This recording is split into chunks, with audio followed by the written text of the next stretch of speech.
Hi friends, thanks for joining. It's Lori over here at Wild Pony Designs. This time we're going to make a really nice bag. It's a big bag. It's called the Luxy Laptop Bag by Casey Originals. She's given me permission to film. This is a great laptop bag. This is the back, big pocket on the back, zipper panel on the front, zipper pocket on the front, nice and deep. And this is a big bag, folks. Your computer fits in here, so it's got great insides. It has an inside zipper pocket, but it also has this great laptop pocket, which is big. It's thick, it's lined with foam, and it has this great little snap, which I've never done before. Little snap feature. See that? Really nice. It come together pretty good. I used pretty thick materials for it. I always like my gator. It's from Big Z, and all my hardware is from Barb at Jeannie's Designs. It's got two zippers on the top. And I have a handle for it, a strap for it, but I'm waiting on hardware to come for that. But the Luxy Laptop Bag by Casey Original. Go ahead and get the pattern, make it along with me. And if you can, please like the video. And please subscribe to the channel so I can keep doing these and we'll have lots of fun. So come and join me, the Luxy Laptop Bag. So we're just going to go ahead and make this handle first thing in this Luxy Laptop Bag. And I'm using vinyl, I'm not using the leather, so I'm just going to mark my centers like we normally do. I'm going to fold my edges to my center mark, and I've decided to put tape on instead of down the middle on both sides. I have, once again, as usual, I'm using with the Croc vinyl, which can be slippery, so I'm using a good tape.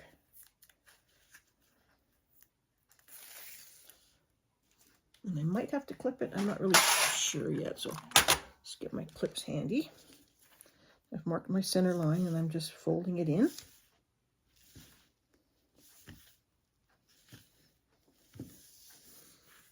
It's sticking pretty good.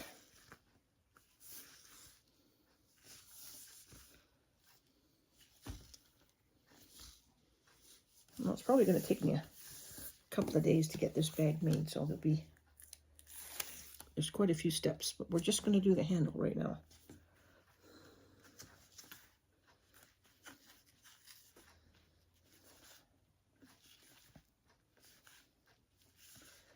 Just folding everything into the center. Now I will be checking the pattern a lot as I go through this because I have not made this yet.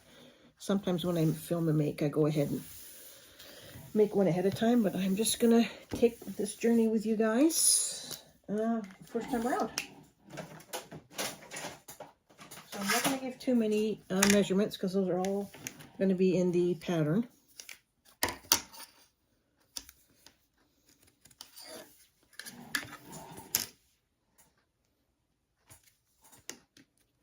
I haven't made a bag from this designer before, but this is such a good looking bag. I don't know if I'm going to keep this one for myself, for like a travel bag when I take my computer with me. I'm just putting the tape down again in the center. And this is where we're going to be using our rope. So this has a really nice solid rolled handle.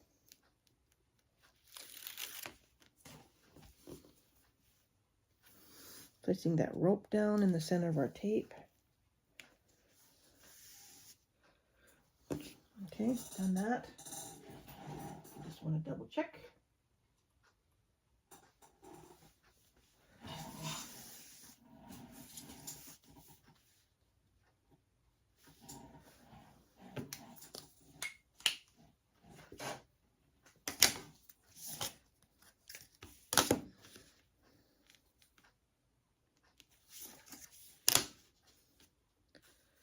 Just making some more marks here because we're going to be placing this piece over top.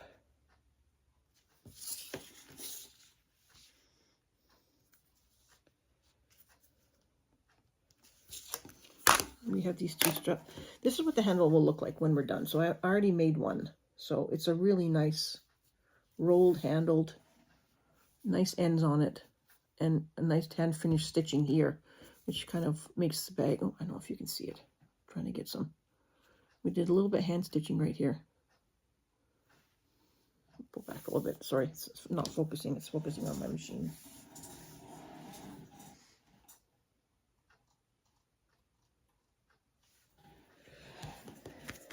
Now we're going to put our handle back. I'm going to put some tape on that.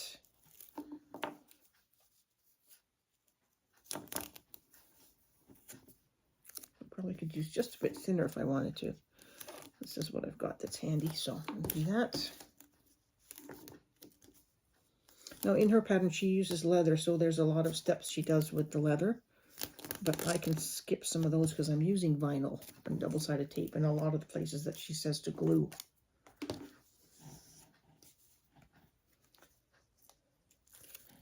Take that tape off. And we're going to be placing the side with the corners cut off. The round bottom will be at the bottom. So we're placing that at the line we just made, making sure that it's not hanging over. There'll be a little bit of extra space on the bottom.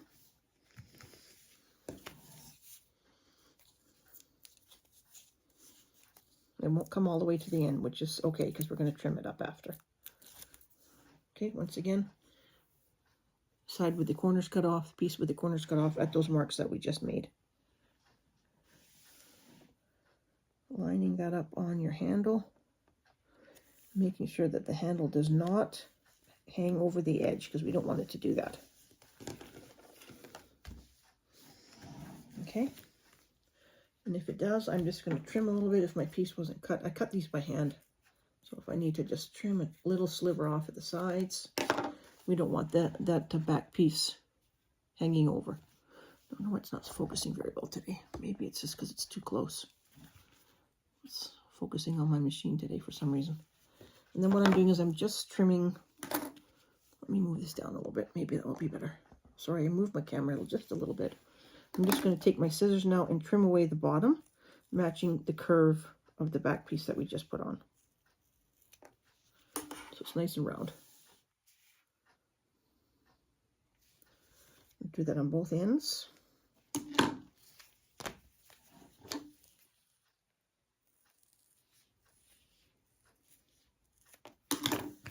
Okay.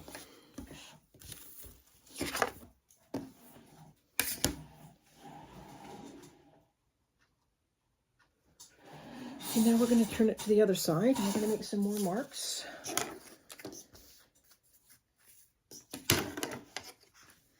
Just on the edge.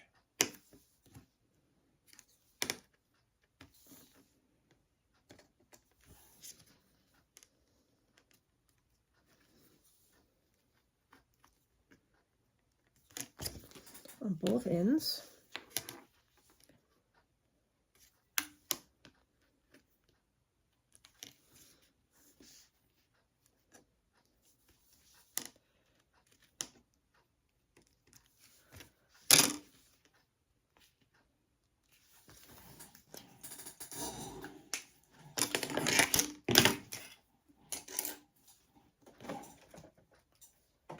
Okay, now we're going to do a little bit of stitching.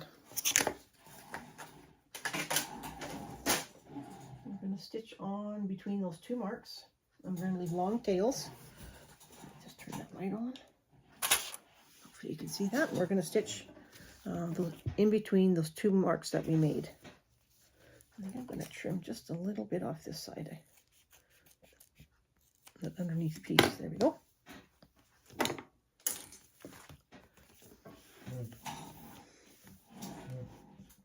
Just going to put my needle down right in there, and I'm going to leave long tails. I'm going to sew down to my next mark, which I think I rubbed off already. No, that looks like it right there. Pull it out. Leave long tails. Do the same over here.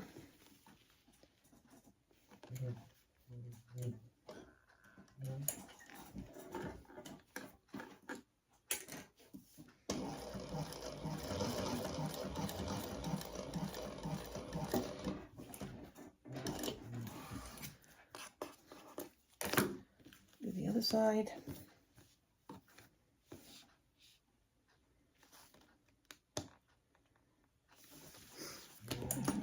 marking pin.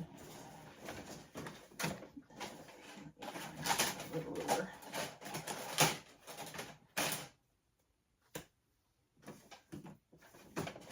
Sometimes I rub the marks off before I get a chance to even do them.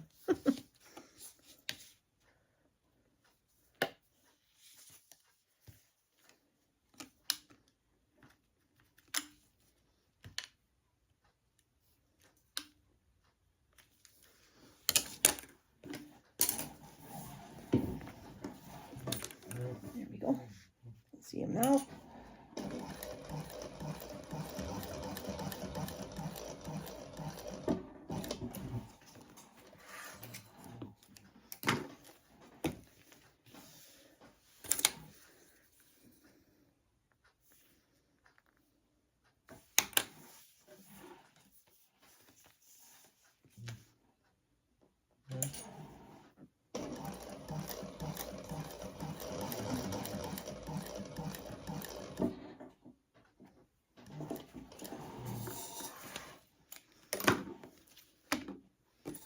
Okay, now we're going to take some time and we're going to pull all of our threads to the back.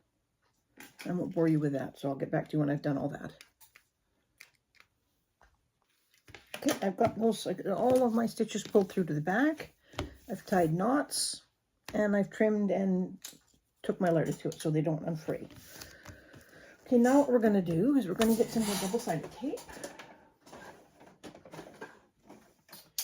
Just tucked away. I think I'll use this one. And we're going to put double-sided tape on the top where the rope is, in between our marks that we made before. It's basically just a little bit over the edge there.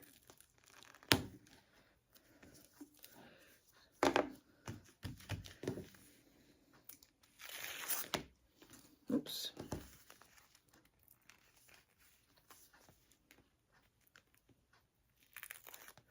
Okay, we've got that, and now we're going to fold and clip. We're going to take our edges and we're going to fold it over the rope.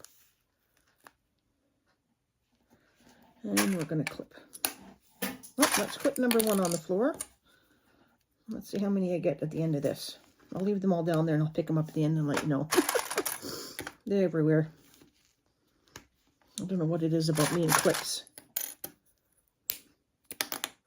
There's number 2. I think that one was broken.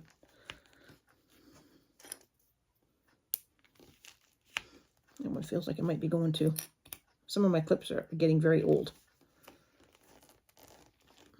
So we're just turning that over.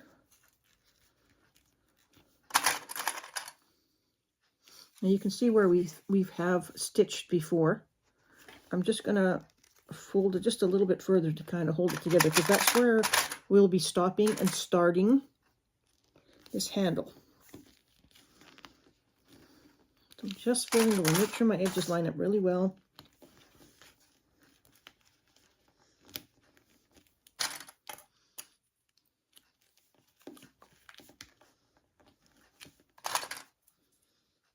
Flipping along. I don't like the way that's sticking out there. I'm just going to give it a little trim.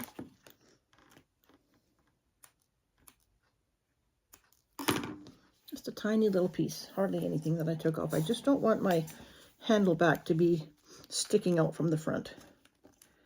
And there's my start and stop point, so I'm going to go a little bit further, clip that, and there's my start and stop point. Okay.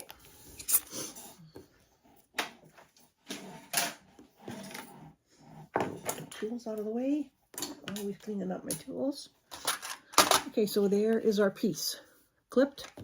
And now when we sew this together, we're gonna sew and put our needle right down into that first hole where we started there. I'm gonna go just a little bit further with the clip because I really want that to hold.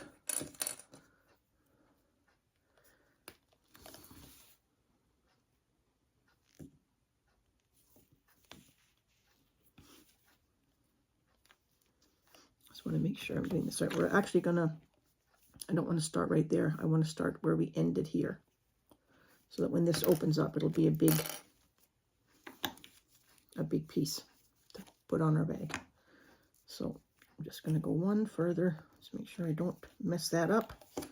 And I'm going to begin where we ended last time.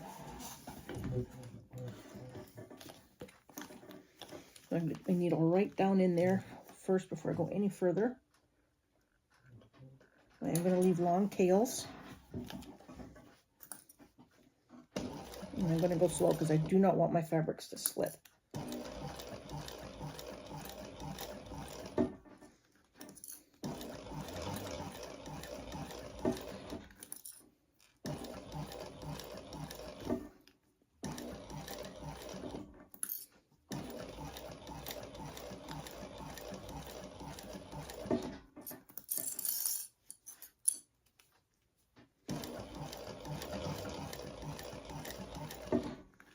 My hands do get sore making this one. It's a lot of gripping.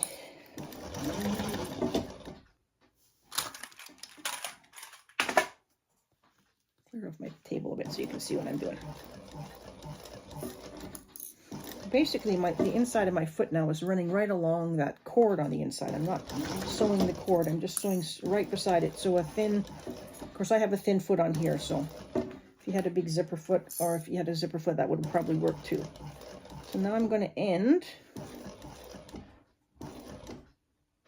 right where we started the other side. Pull that out.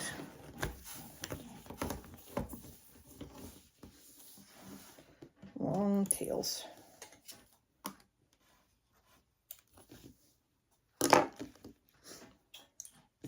Okay, so that's what we have now. We have this nice open placement that when we put this down on our bag, we'll have these really pretty handles.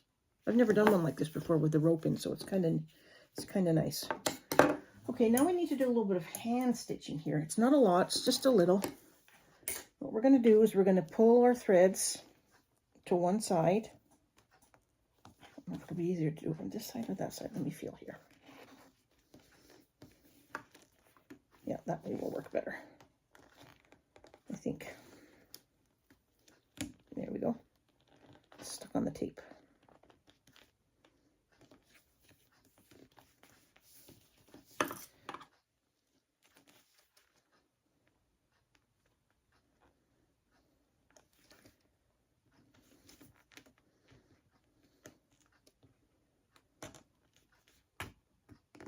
I'm just trying to see which side works better. The tape is holding it pretty good.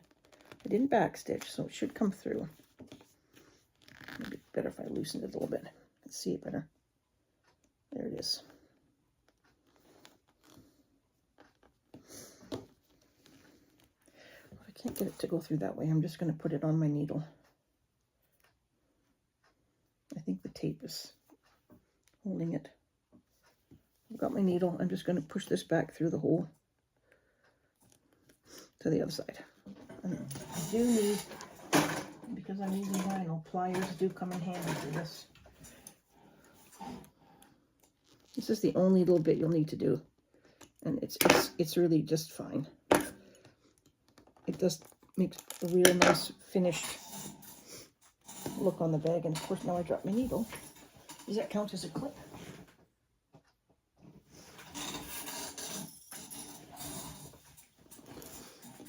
Okay, so now I've got both threads on one side. I've pulled it through and the threads are on one side. So now I'm going to thread my needle with both threads. And you have to use a fairly decent size one because this is Tex 70 thread. So, and now what we're going to do is we're going to sew around. Let me see if I can bring you in just a little bit for this. Sorry, close your eyes if you get seasick. So I've got my thread through. Try not to let it go. Now I'm going to take this thread and I'm going to wrap it around the handle into the hole that we just came out of. So we're just going to do that a few times. This is where the pliers come in handy if you don't have strong hands.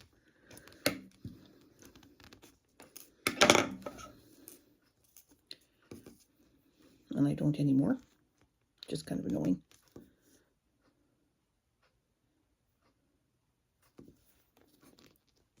Okay, just really give a good tug on it. And do that again. We're just going to do that multiple times. So it closes up that spot and it gives you a nice finish. I guess most of the professional bags, if you have this kind of handle, have this kind of stitch.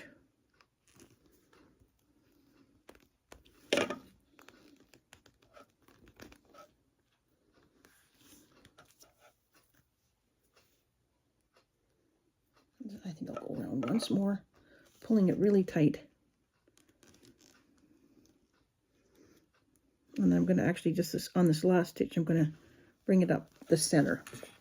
So it's coming out the center this time. We're just going to pull it out that way. So I've gone around 4 or 5 times, pulling it out the center. Okay, give it a really good tug. You want that to be tight. Now what I'm going to do is I'm just going to knot this thread.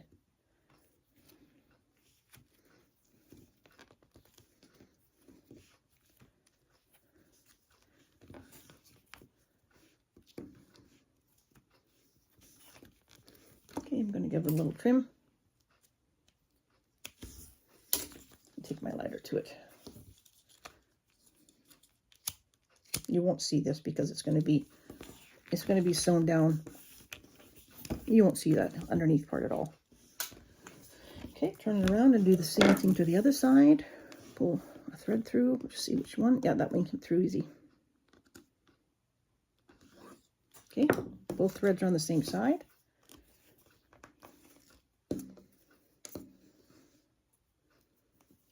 Thread the needle, which I can still see. It's a pretty big eye in it, so it's easy to do. Go around into the same hole. I'm just make sure I get the right hole. That's that one there. Through.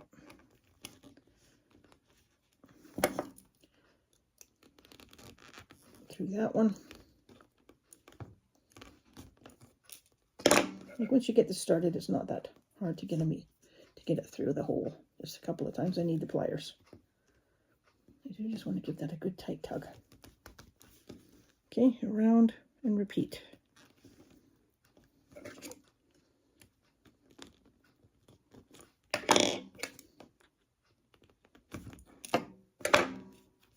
This real, as far as I know, this is the only hand sewing on this bag. I'm pretty sure this is the only bit, but I don't know. I think this is just something different I haven't done before. You know, and some of the high-end bags have this nice stitch, and I've always wondered how they do it. When they do leather bags, they do this. So it just, I don't know, it just finishes it off really nice. And we're all about making our bags look better and learning new things. It's an adventure. Okay, now I'm going to go through and up the center. Can you see that? So it's coming out here now.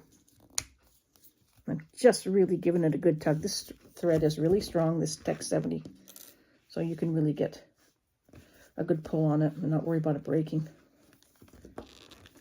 I'm always amazed when it does break, because it must be something seriously wrong, because I can hardly break it with my hands. So if my machine breaks it, I know there's a jam somewhere for sure. Okay, I'm going to just do the same thing we did here. Just get my threads, get my lighter in there. Done. Okay, close your eyes. I'm going to move the camera back a little bit. There.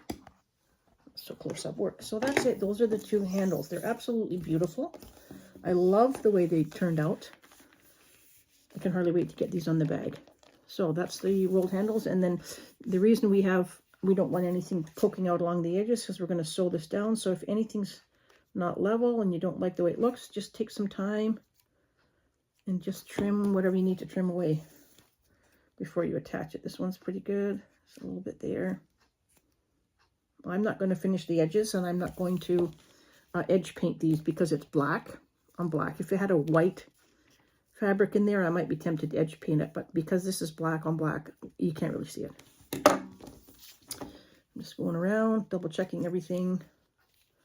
I love that, how that looks. So that's all I took off, just a little bit. See, not a lot, just a few slivers, just to even them up. So those are the handles, and I love them. Okay, we'll move on to the next step.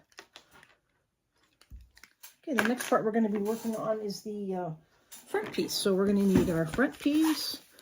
We're going to need our zipper overlay, a zipper, and our pocket pieces. So that's what we need. So we're going to put the zipper overlay on first.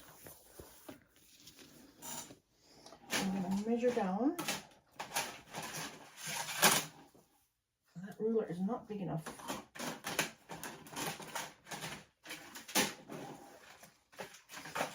What this one is.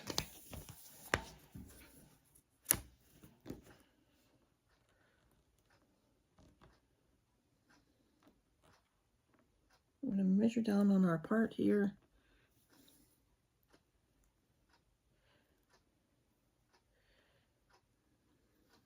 I made a little center mark on my zipper overlay so we can get that centered. And we're going to put it down the amount that's in the pattern, centered, which is just really easy to do. I've got double-sided tape and I just pull off the tape and just lay it down. These aren't very difficult to do, and I do love doing this way. Just want to make sure it's not my zipper.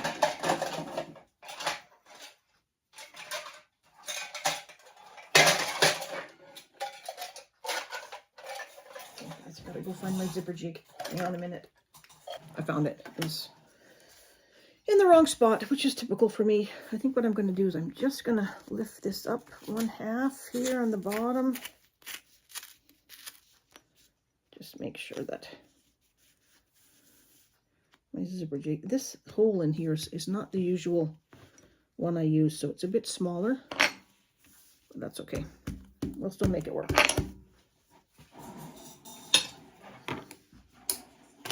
I tried to cut out with my die cut. I have a die cut, but I only have one, and it was too small for this application, so I had to use the pattern piece. Okay, now we're going to sew around the outside, leaving our tails long, and we're going to sew the outside diameter of the zipper jig, the zipper overlay.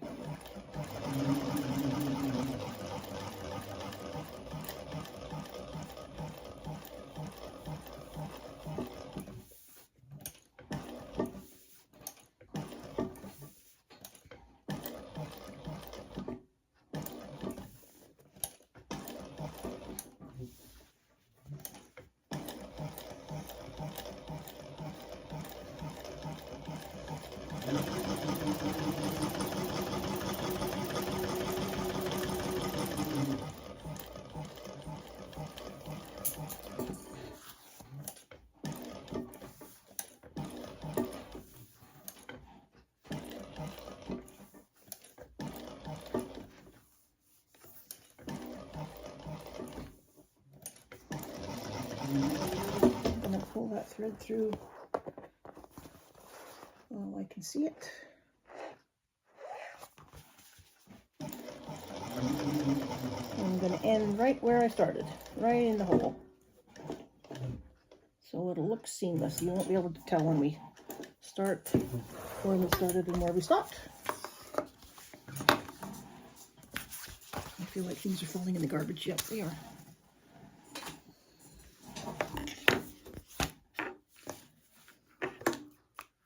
Pull that through. Tie it off.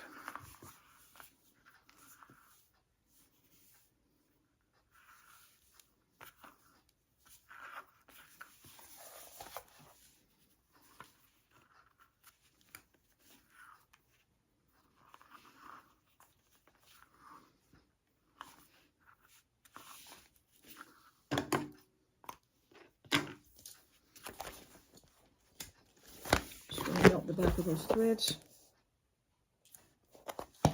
Okay, now we're going to cut out the space in here so we can put our zipper in.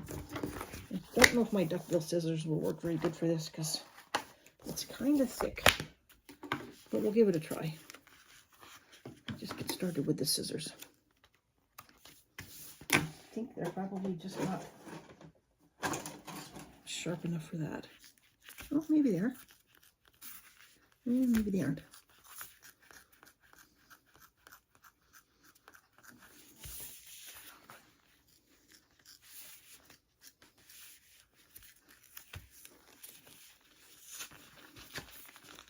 Pull everything up from the tape.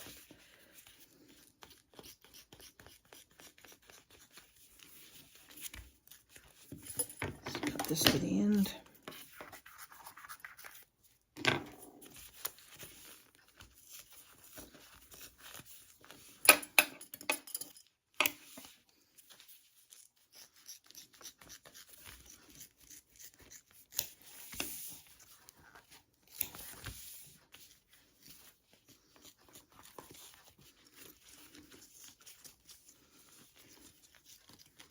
Now that's taken all the bulk out for us, so that when we go to install our zipper, with the scrape tool. Now we're going to work on the actual zipper itself.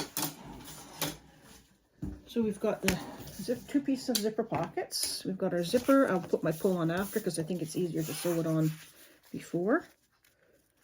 We're going to take the tape off of there, and we're going to place the zipper on right side up. And I do have it just a little bit longer so it can hang over the edges. Okay, I'm going to sew that on in a quarter.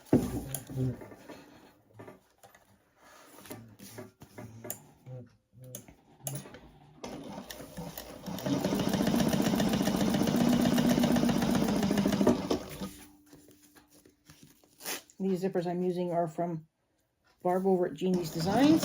Very nice zippers. The zipper tape part is really firm. I've bought some zippers before on Amazon, and this part is like really thin, but this is really nice. These are nice, good zippers. So now what I'm going to do is I'm going to take my time, because I'm using waterproof canvas, to pull this back and top stitch down that seam there so the zipper lays flat. Just a little extra step. You don't have to do this. You can take it to your iron if you've got material that you can iron. I don't, so I'm going to just do this. Helps the zipper to lie flat.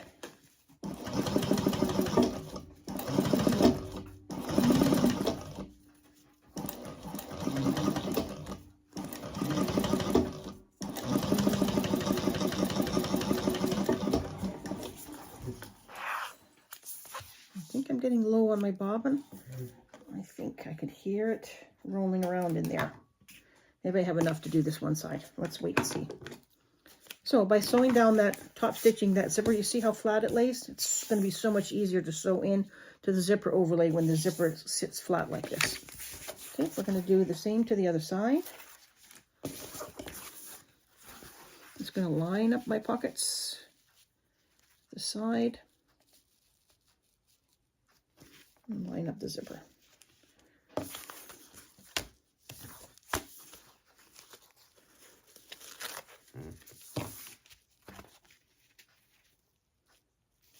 Try not to pull the zipper. You don't want it to stretch. That way you won't be wavy.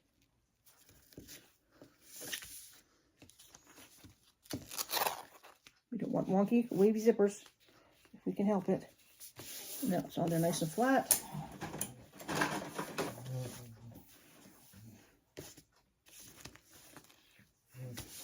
Sew that down.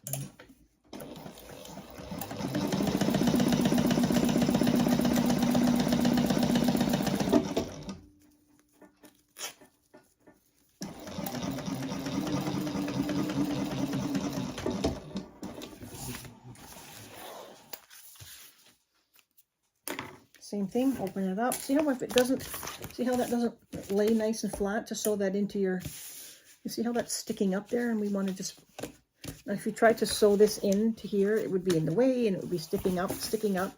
So it's just so much easier to take that extra time to do that little top stitch and flatten that zipper out. Your installation will be so much easier.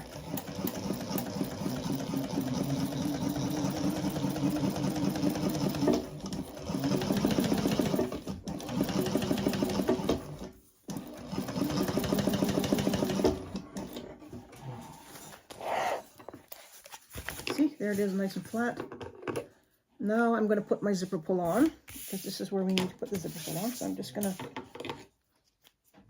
my jig is behind me, so I'm just going to go behind me and put this on. It'll take for a second.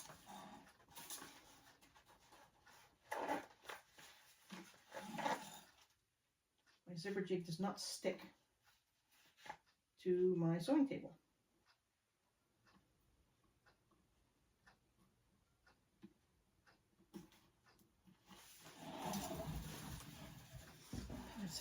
My ends are fraying really bad. I gotta fix that. It's hard to do when the ends are fraying. I'm just singeing my ends a bit better.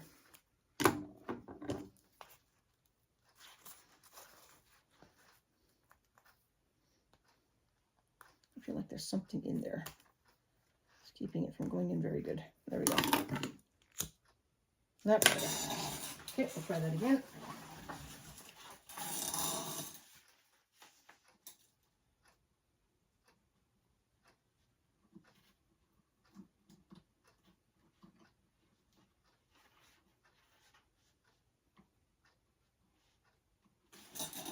I'm having problems with my zipper. Just give me a second. Okay, just had to work at that for a second. I'm going to trim these zippers down now. No, I'm going to leave them a little bit long, I think. Problem with that one end of that zipper. I don't know why, but I did.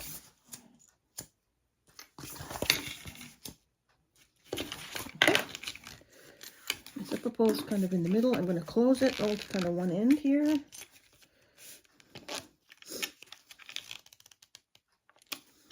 I'm going to put some double-sided tape.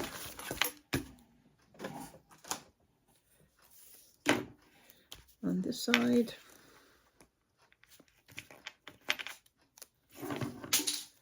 And on this side.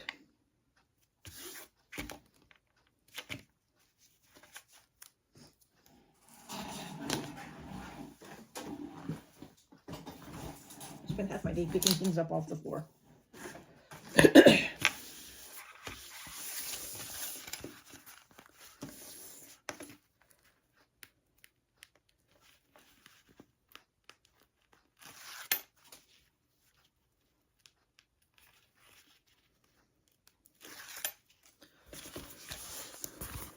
Alrighty, and I'm just going to center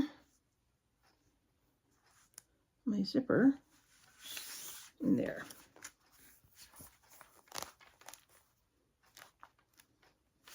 This is where my zipper jig would come in handy, but that hole is quite small, but I think I still may be able to use it.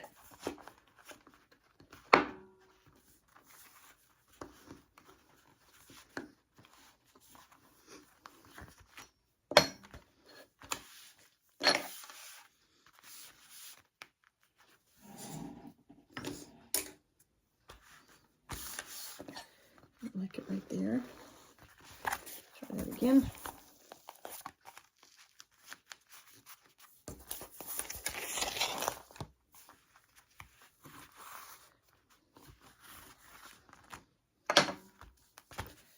Okay. Now we're going to go around the inside of our hole, making sure the pockets are separated. One's going up, one's going down. Going around the inside, and we're going to sew that down.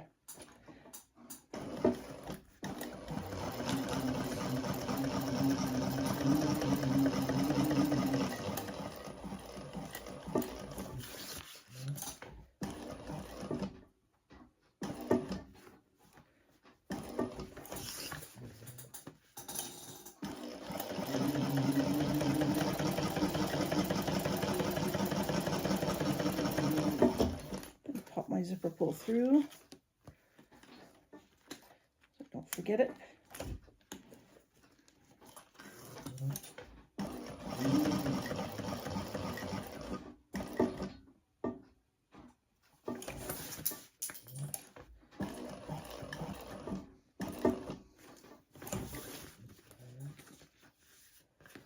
Pull my thread while I can see it.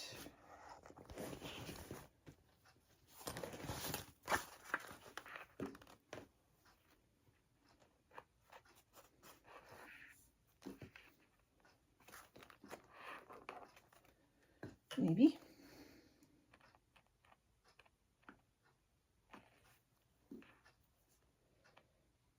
There it is. There, I got it. Okay. And stop right back in the same hole that we started.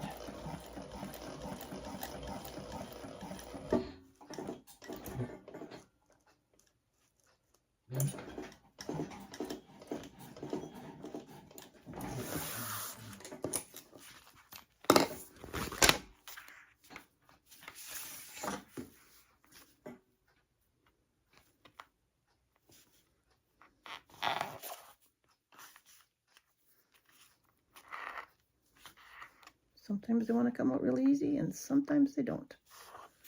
we go.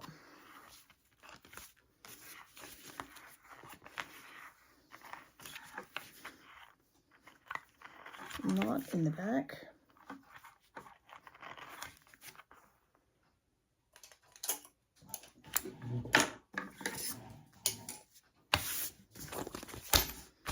And there's our zipper in. Looks great. Now we're going to go along the back here. And we're going to trim. I think she has a special pocket technique. Let me just look. Let me just look.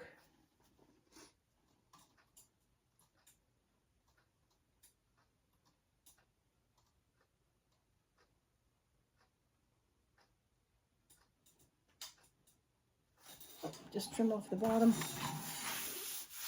I hope I used the right pocket pieces for that one. They seem kind of short. I think I did. It wouldn't surprise me.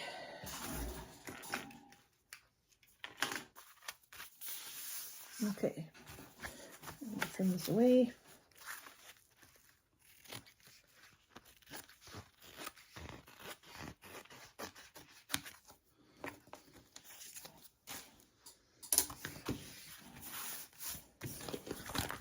I'm just going to sew down both sides of these pockets and across the bottom.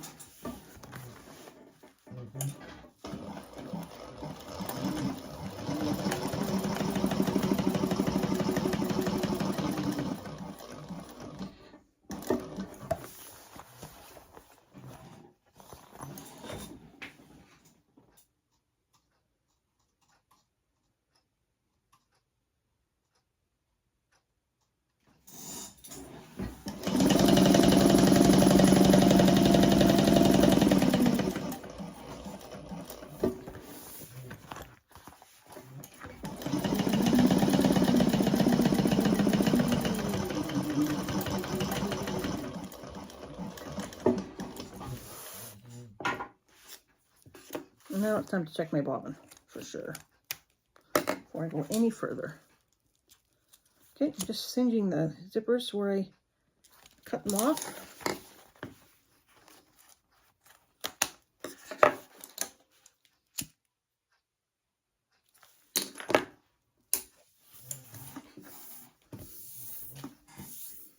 Alrighty, and that's how far we've got so far. We've got our zipper in, we've got our pocket lining over the back, zipper pulls closing that way.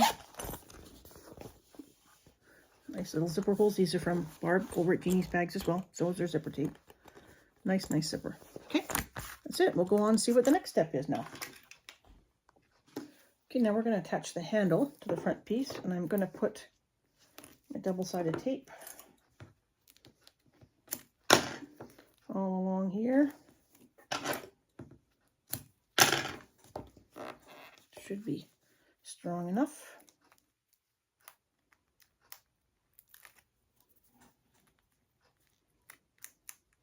I've made marks on here.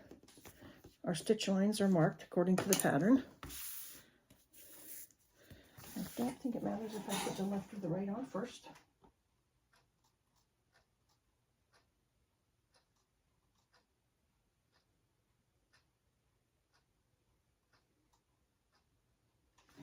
No, it doesn't.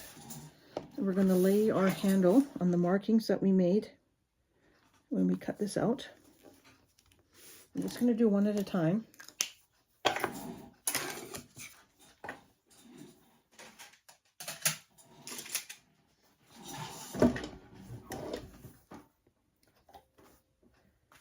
don't want it to shift, so I'm just going to do one at a time. And I'm going to start in the hole where we stopped before. Should be just about there. Am I back stitching? No, don't back stitch.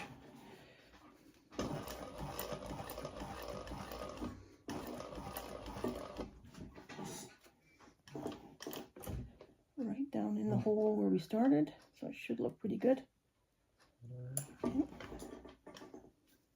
I'm going to go around, all the way around.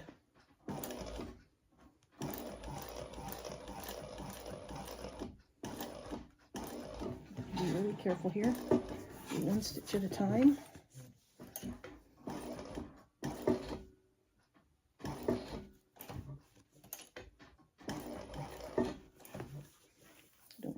shift.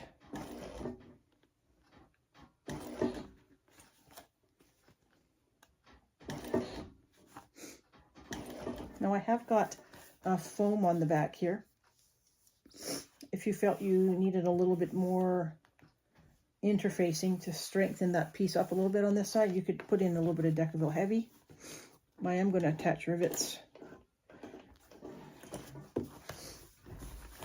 but I think with my foam in there, it'll be plenty. Back up this side, and I'm going to pull that thread through while I can see it.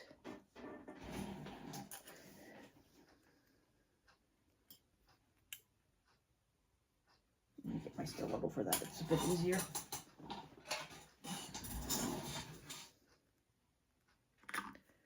There we go. Okay, up this side, and we're going to end exactly in the hole where we started. Let's do it by hand.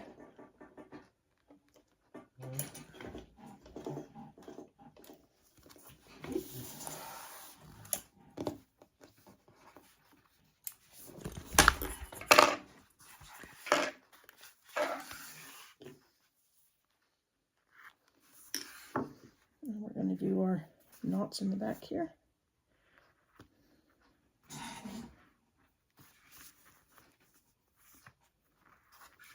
I may put a little bit of Decaville Heavy under my rivets, for sure. I think I'm going to do that for sure.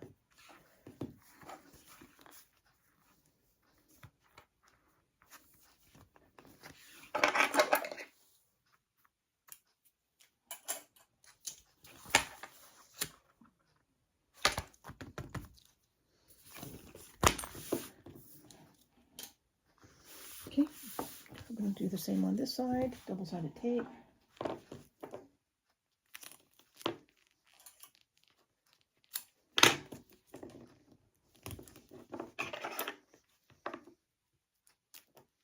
We want to trim the tape so that it doesn't overhang. We don't want the tape showing underneath the handle.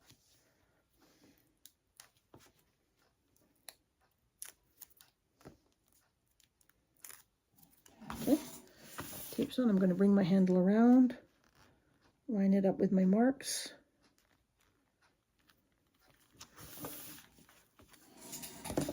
So far, so good.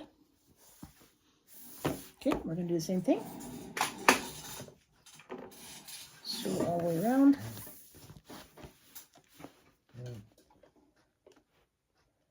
Leaving long tails.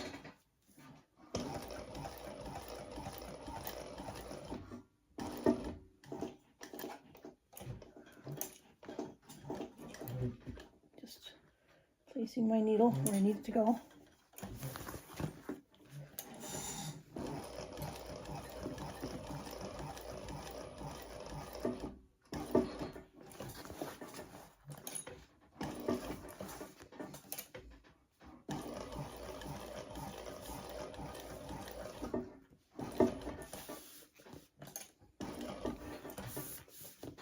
Pull my thread through.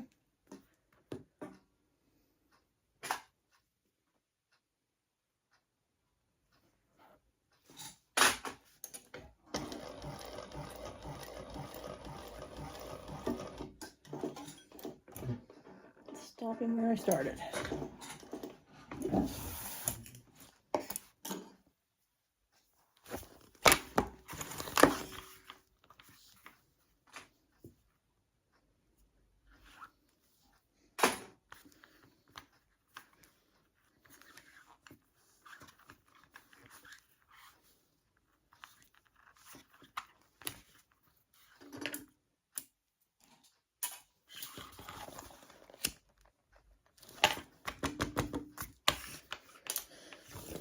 And there we have our front.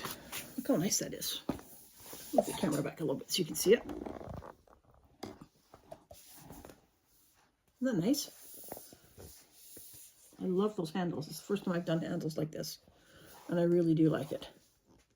Okay, let's move on to the next step.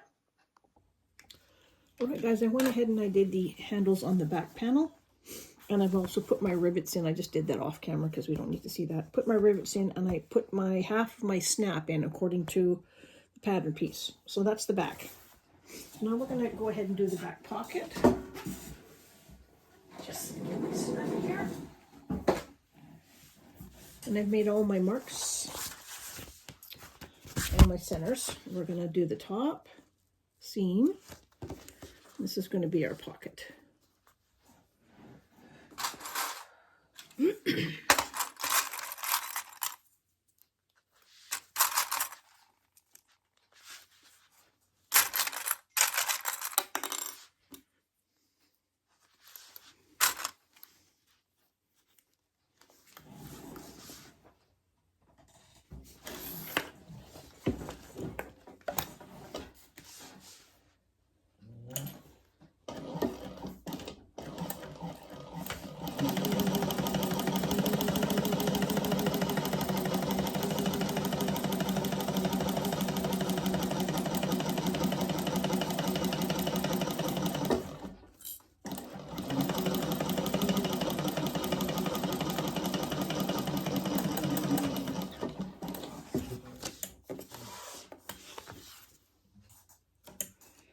Now we're going to fold this over.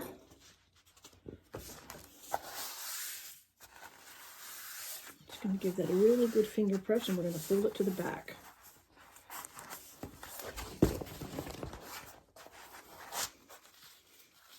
I don't know if I can roll it past so we don't have any of the lining fabric on the front. I'm going to give it a try because it's pretty stiff. But we'll give it a good try. I'm going to pin it all along the top, and then I'm going to top stitch. Doing my best to roll that lining fabric out of the way so it doesn't show on the front.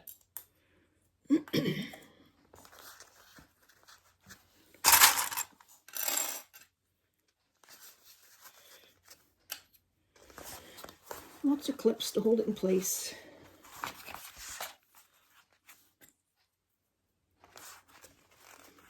Just working it with my fingers.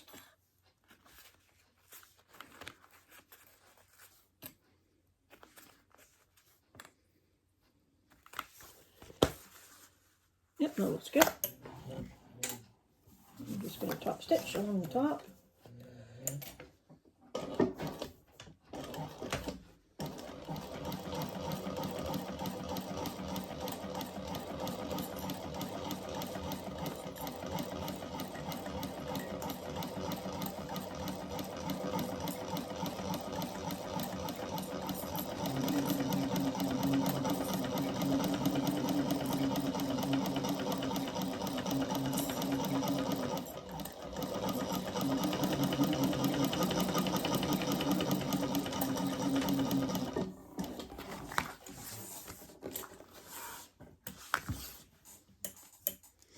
Okay, that looks pretty good.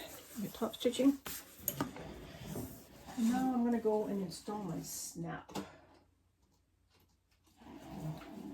It's centered here. I've got the mark, and I'm just going to go over to my my press and do that. Okay, I'm going to go back a step before I sew this on, because there are definitely some, it's going to be easier if you just stitch around here. I don't have much lining hanging over the edge, so that's good. I'm just going to do a top stitch all the way around, a basting stitch.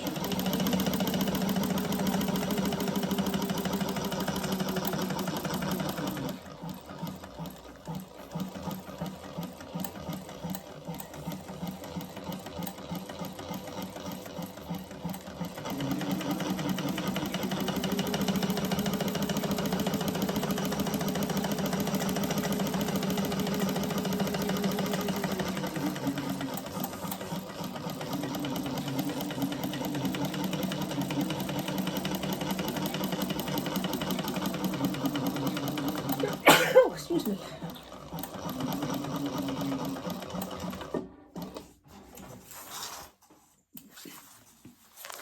Okay, sewing around the edge, four sections together. I'm going to put my magnet back on, and I'm going to, you notice how we have extra overhanging on the sides here? That's what we want, because we want this to be a little bit of room in that pocket when we put it together. So I'm going to pin my bottoms, clip my bottoms first. And you can clip if you need to on the curves.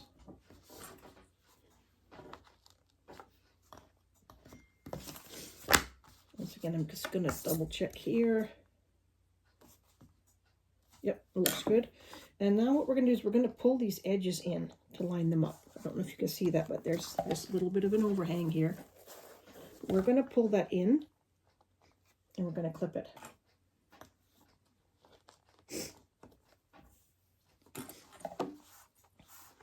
So that there's a little bit of an extra space in this pocket part up here. I'm going to do the same on this side. Bring it in, line it up.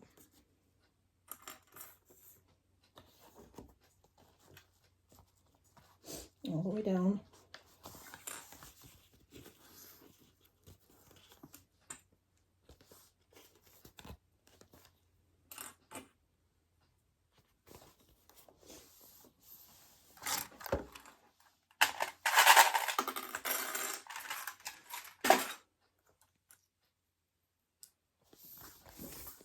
Make sure it's good on this side. Bring it in. I gotta bring it in just a little bit more to line that up.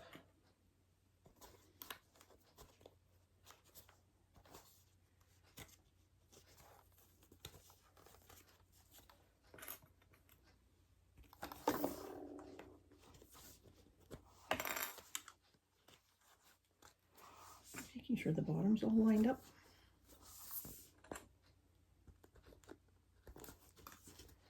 Make sure my centers are lined up.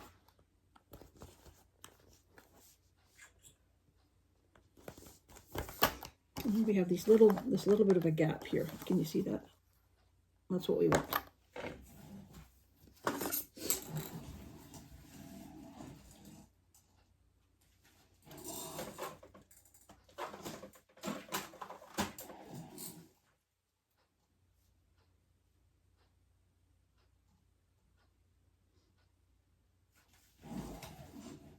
And we're just going to base this on.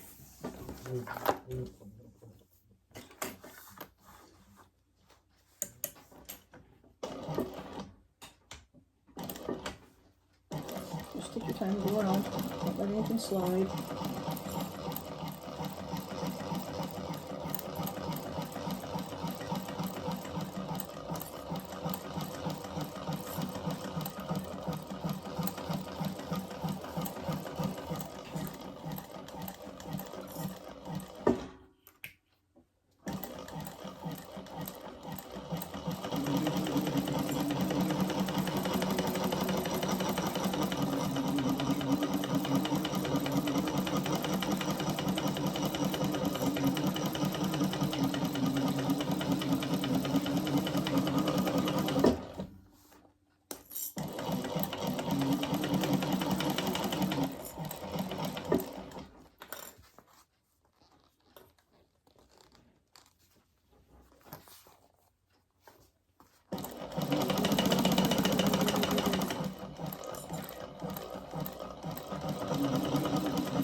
Now we have the back panel.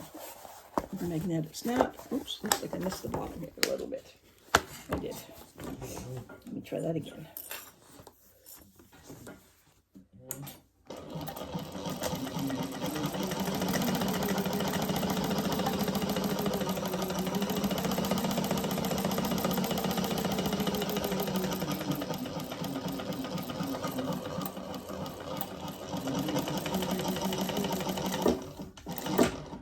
Okay, that's better.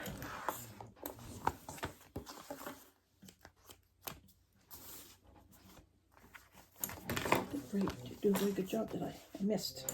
Must have slipped out of the clips.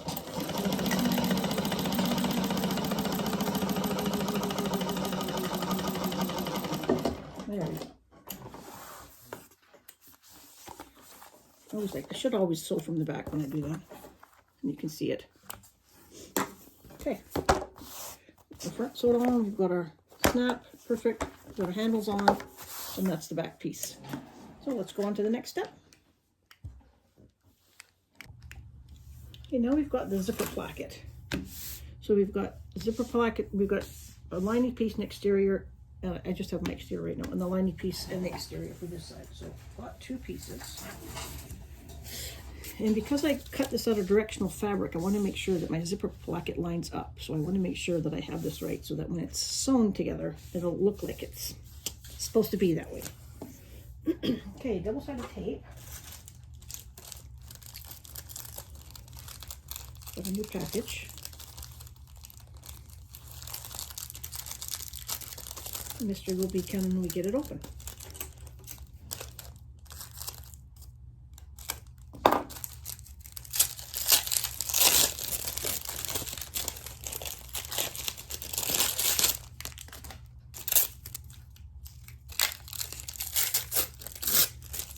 I just picked this up this weekend because I was completely out. So this was from, where did I get this from? Litterbug Fairy, I think, at a sewing and bag expo, a quilt expo that I went to in Raleigh last weekend. Let's find the end of it. Of course, I have to take this off. There we go.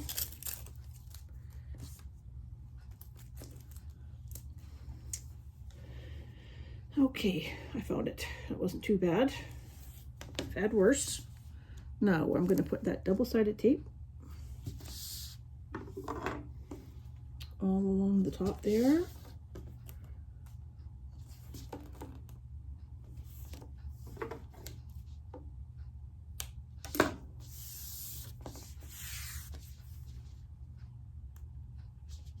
Hope it's sticky. Yep. And then I'm going to put my zipper right sides down along the top of here. Just being careful not to pull the zipper, not to stretch it out. Just laying it down. I mean, I don't have my pull on yet. I'm going to do that later.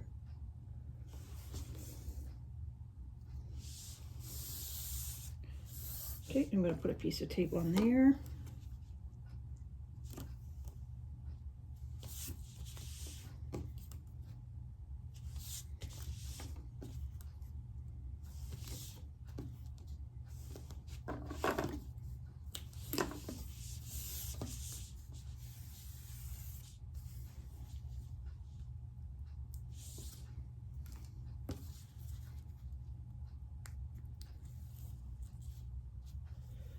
That's interesting. There we go. Then we want to take our zipper placket lining piece and place that right sides down.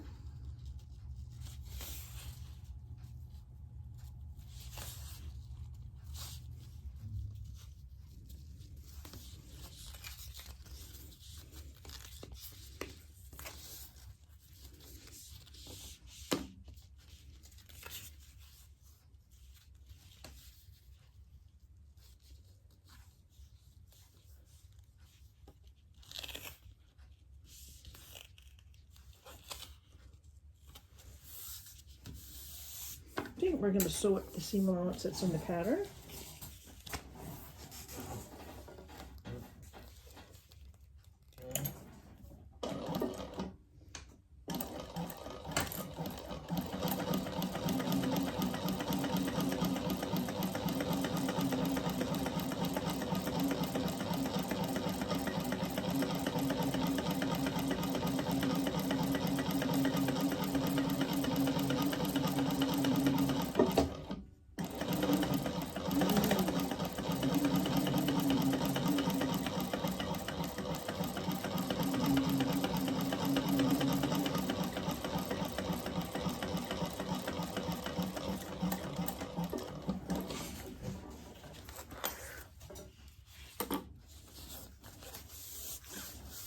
Okay, we're going to fold that up and we're going to create a nice fold as best we can. So we're going to top stitch all around this. Let's do a little bit of finger pressing first. This crop vinyl is quite thick.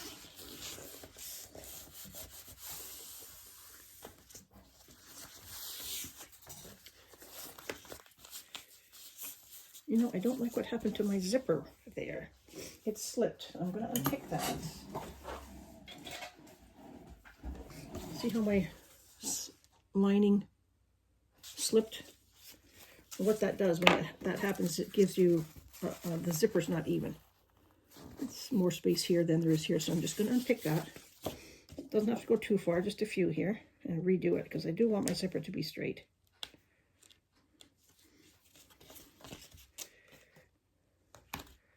Guess I took my clips off too soon. I mean, my tape must have been knotted. I didn't have clips on this. Maybe I should have clipped it.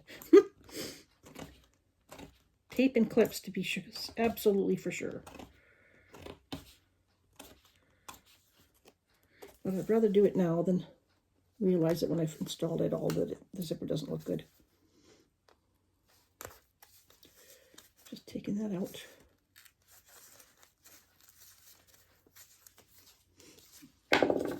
It's my lining piece that slipped on me.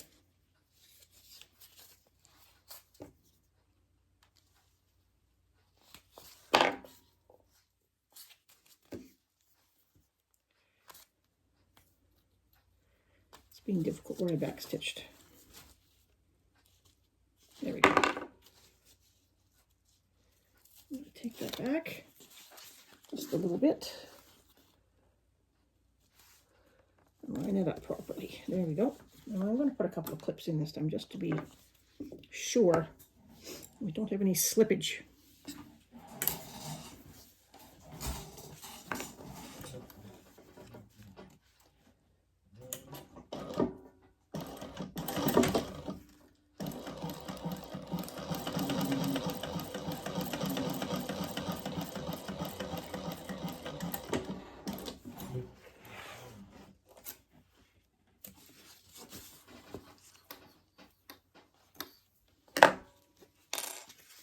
Now, that's better. See how my zipper's now even in there.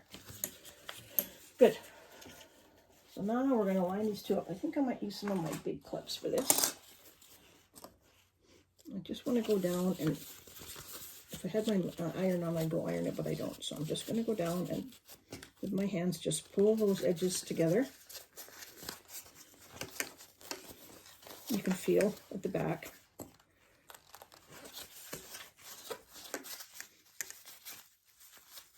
They should almost line up in the back. They should line up pretty good. Of course, all my other pieces fell on the floor, but that's normal for me. I'm always picking stuff up off the floor.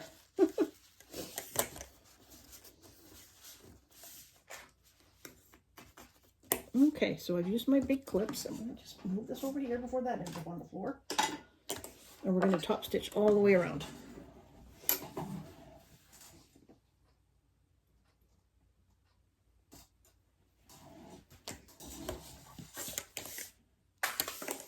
I'll start.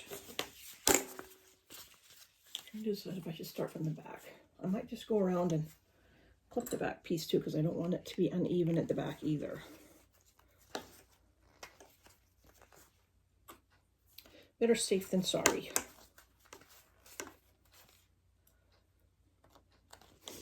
And if it was slipping a lot, depending on your fabric, you could use staples if you wanted to. Just keep them out of the seam allowance.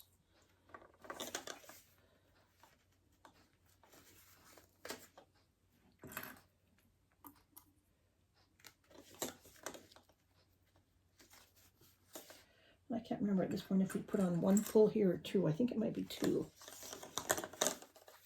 Something's lined up. Yep.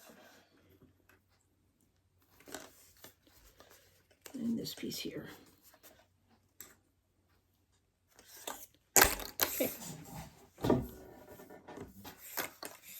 Start on this side.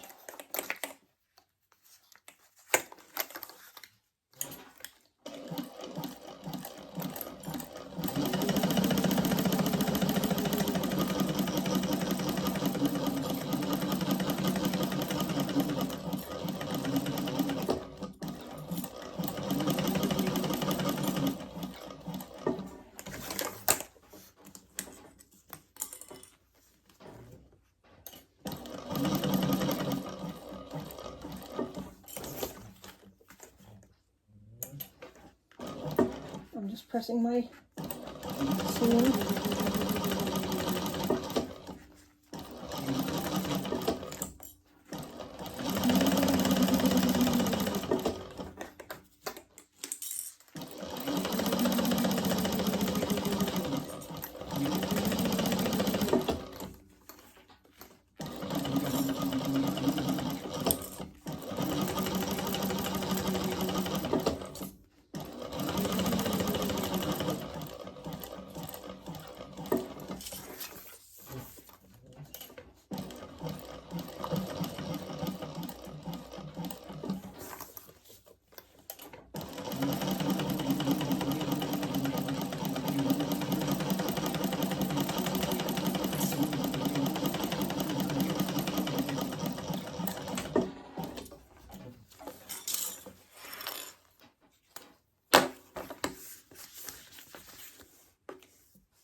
Alrighty, that's what that looks like so far. Looks good. And we're just going to go ahead and just repeat the same thing on the other side. Okay, I'm just putting on my zipper pulls. I did the same thing to the other side. So we have this nice zipper placket. And I'm just putting on my zipper pulls. I got a new zipper jig, a smaller one that I can have on the table here and show you guys what I'm doing. I have a bigger one, but it doesn't attach to this table, so you can't really see what I'm doing. So I've got this little one. So far, so good.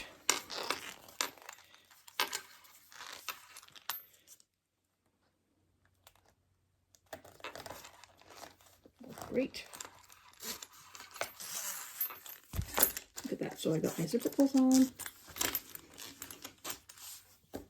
The zipper, I'm going to trim this end off here. I'm sure I can probably do it later, but I'll just do it now. Put these zipper pulls in the middle.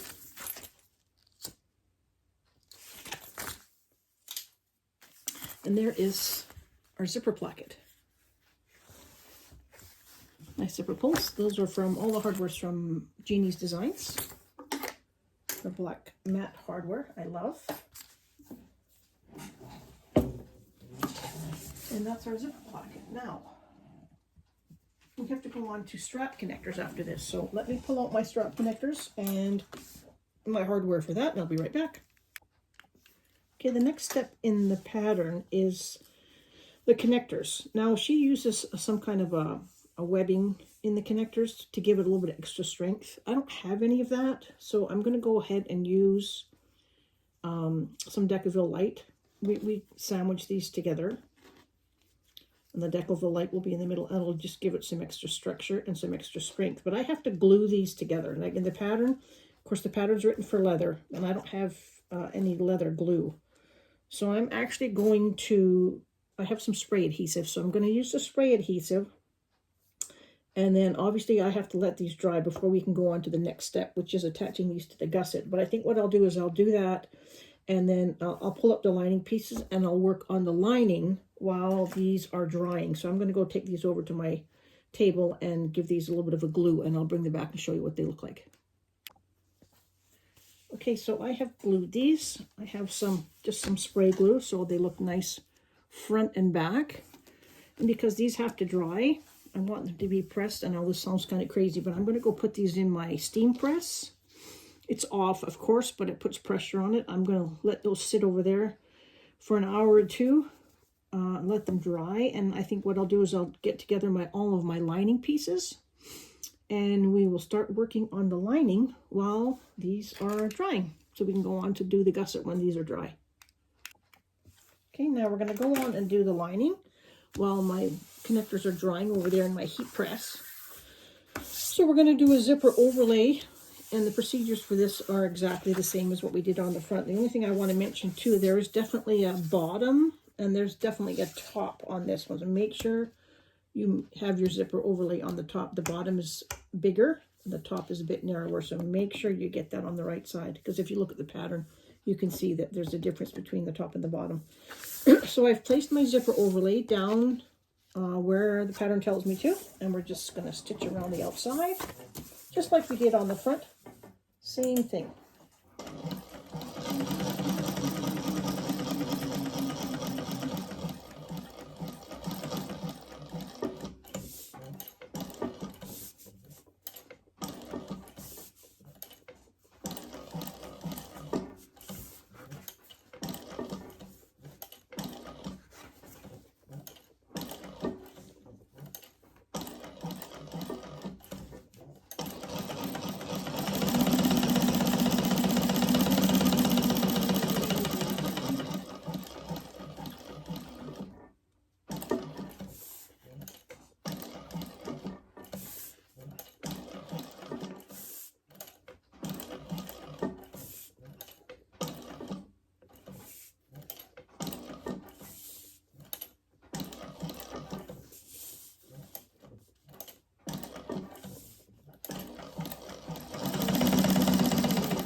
my needle down where I started, so nobody can tell where you began and where you stopped. Long threads. Pull everything to the back.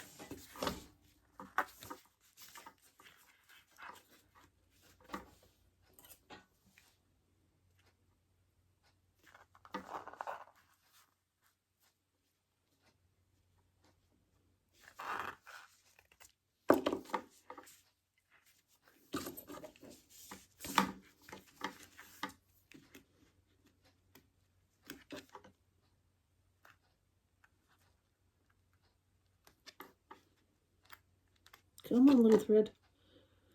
Come to me. We're almost there. Oops. Did I get it? Yep. You see? Yep, I got it.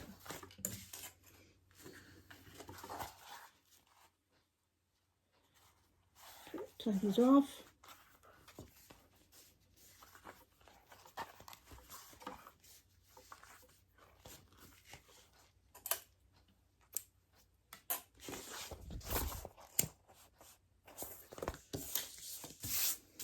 Okay, now we're going to cut out the inside of this.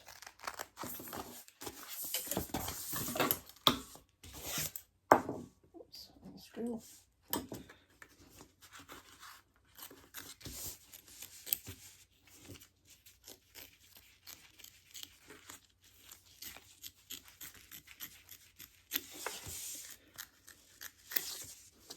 So again, just using my embroidery duckbill scissors for this. Works great for this.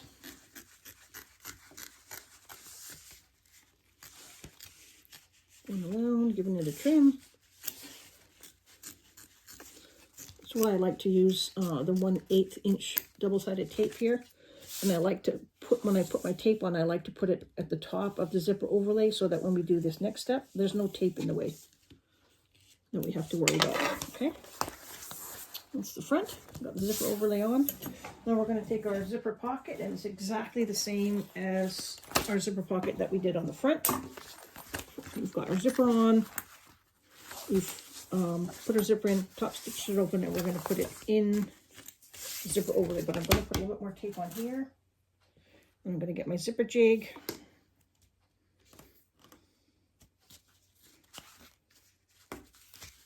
Oops, that was a bit tight.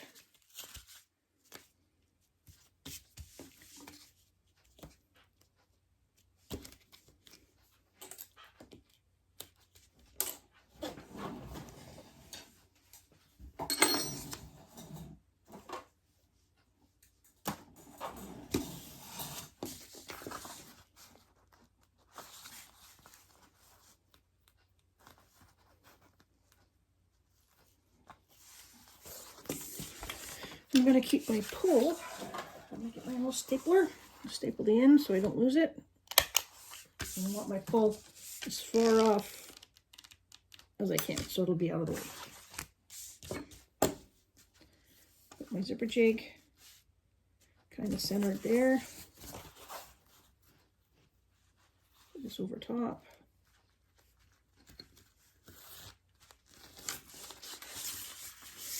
Make sure that's where I want it.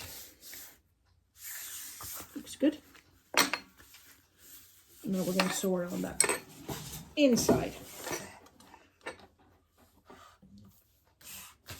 I'm going to start close to where the zipper pull is going to be because I want to be able to hold everything down when I move that. So I'm going to start up here. No zipper pull. Zipper pull's out here.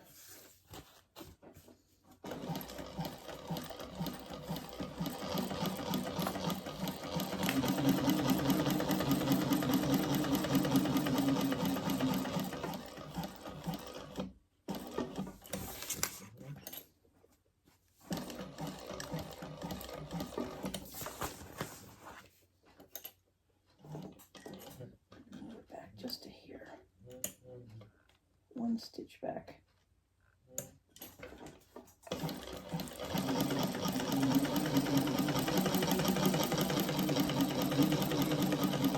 And I'm getting close. I'm going to push my zipper pull back in view.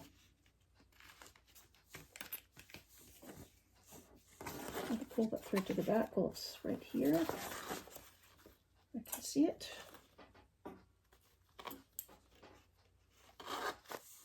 Okay.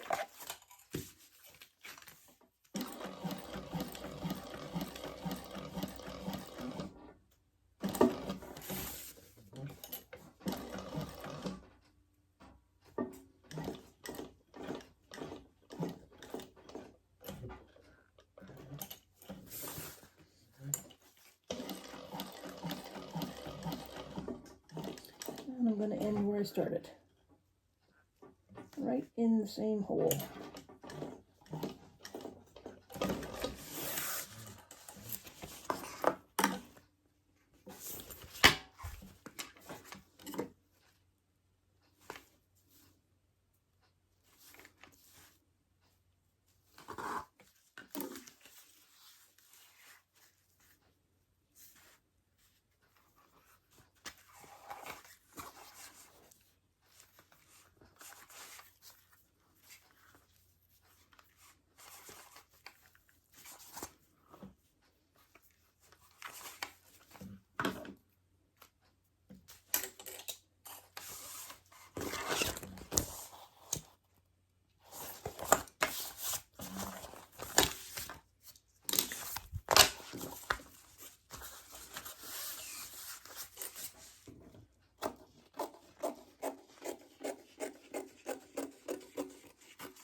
Okay, I'm going to sew around the pocket.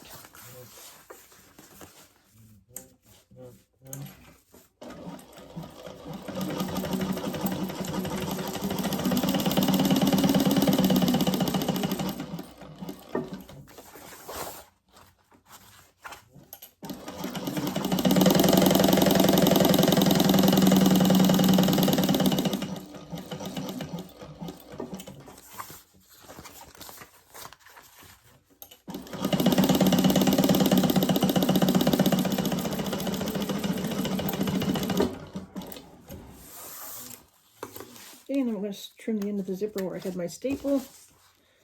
Just any little bit of extra lining.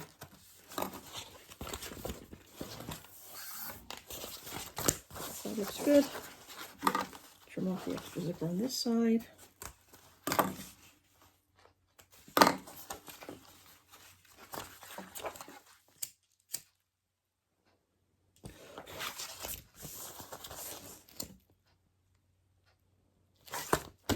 That's it. That is the lining piece with the zipper overlay and the pocket.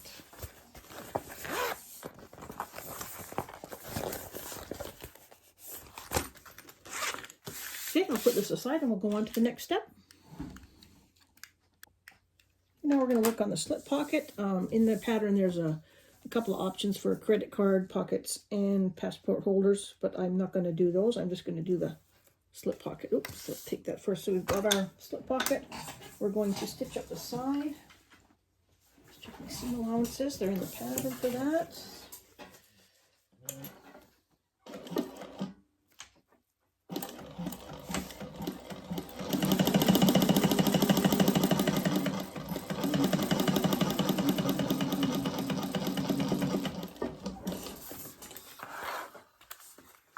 The bobbin's getting low. I can hear it. I hear it spinning in there.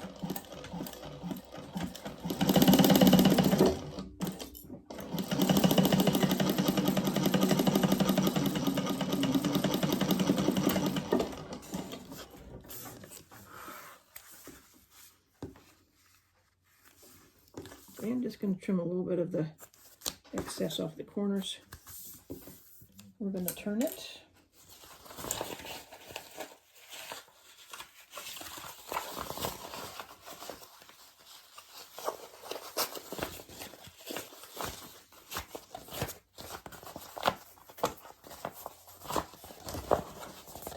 And really pluck out those corners.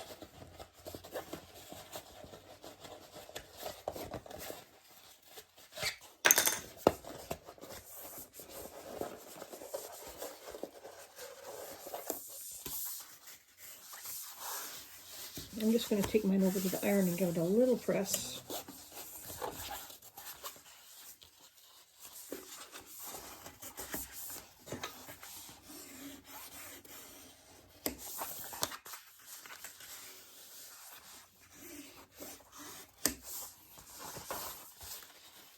My corners poked out as much as possible.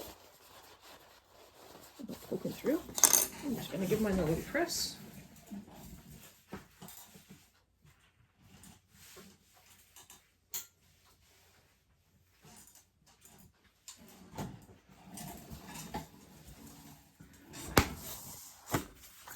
Now we're going to baste across the top.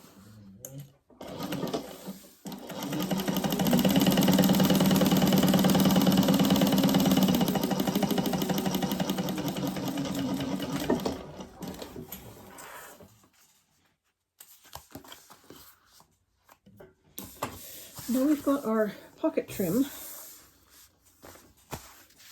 We've drawn a line down the center. We've put a piece of double-sided tape and we're going to line up the pocket. I'm just going to put mine just a hair underneath. I'm going to pull off the next piece of tape. Hopefully.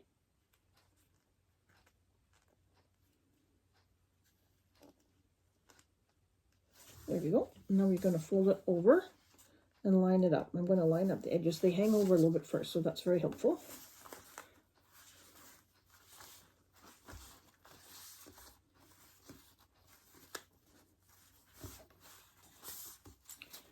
Clip that in place.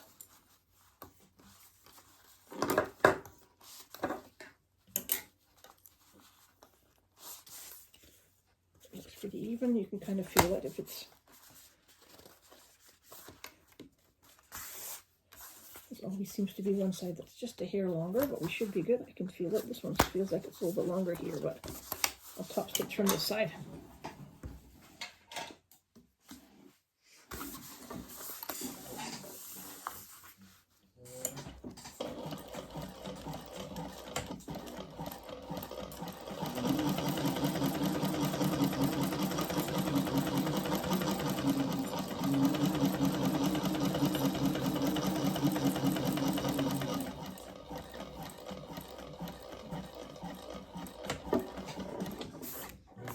Oops, yeah, there we go. I ran out of bottom. It was close. Really close. I knew I was getting there.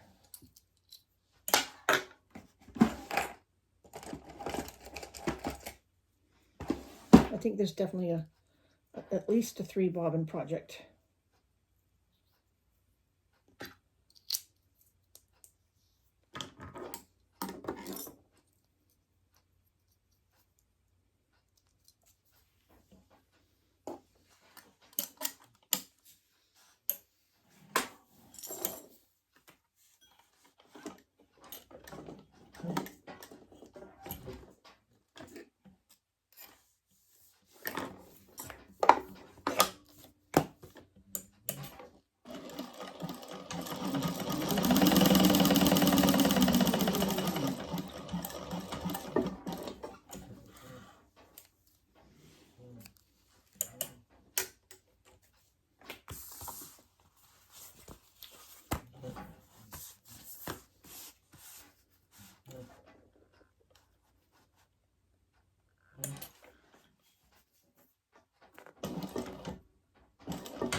There we go.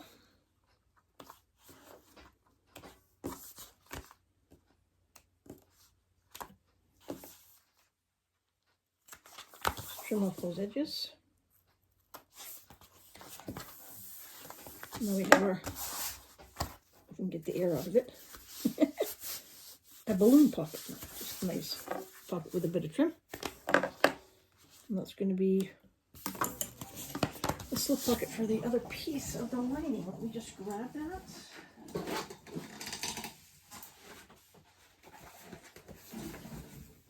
And make sure you've got it top and bottom. I'm going to give that a little press. There's a wrinkle in it.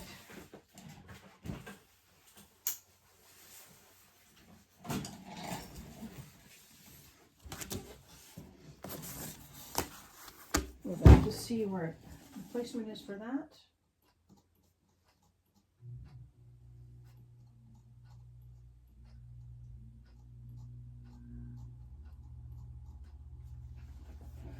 Just checking the pattern. I'll be right back. Now it actually has a set aside that slip pocket. We're going to work on the laptop pocket. So we're going to fold this wrong sides together. We're going to line up these curves.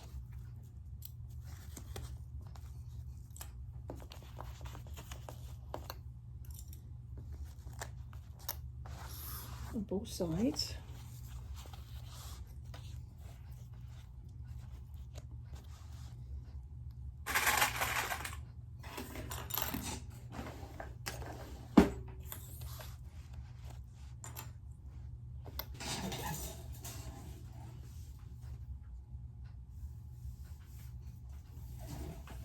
And we're going to sew around those curves.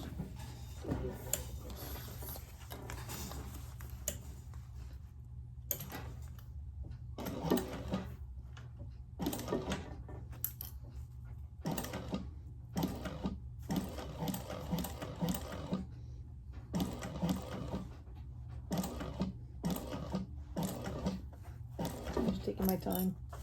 Make sure I get my curves the right size.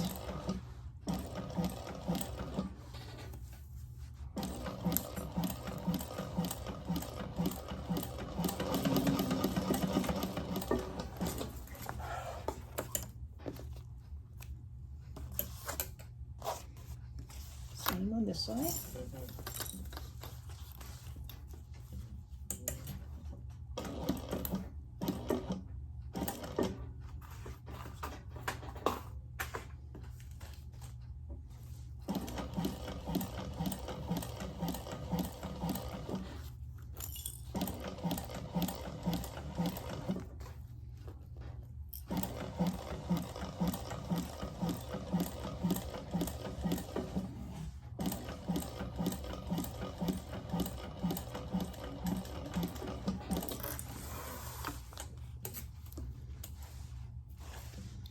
You know, she has us clip the curves.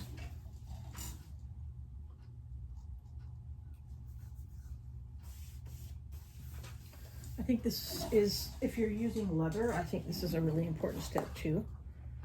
I'm not using leather, but I am going to snip the curves.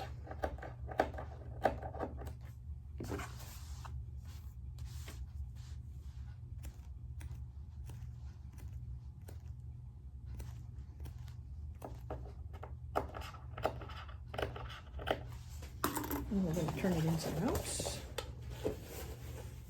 Not to pull off my fleece.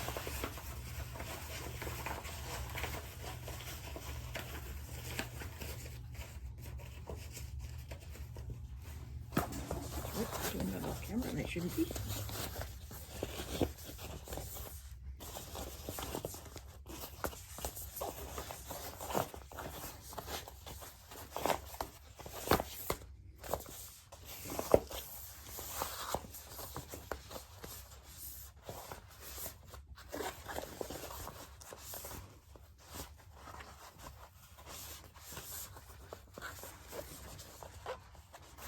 Problem with the fleece not wanting to stick, so I used glue, spray glue. You know, it stuck it, but it wasn't thrilled with it.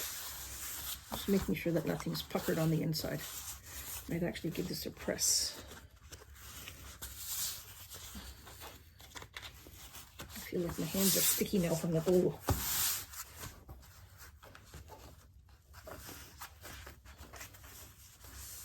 I should clip these just to hold that curve.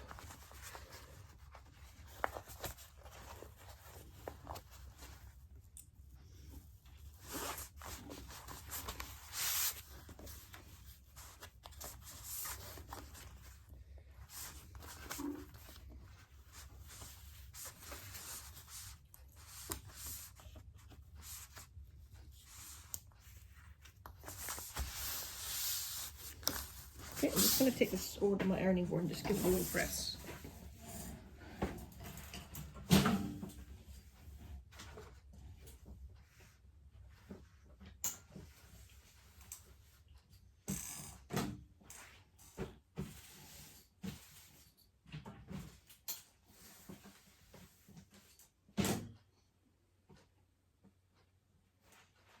Okay, I'm just pressing the seams, just pressing my curves.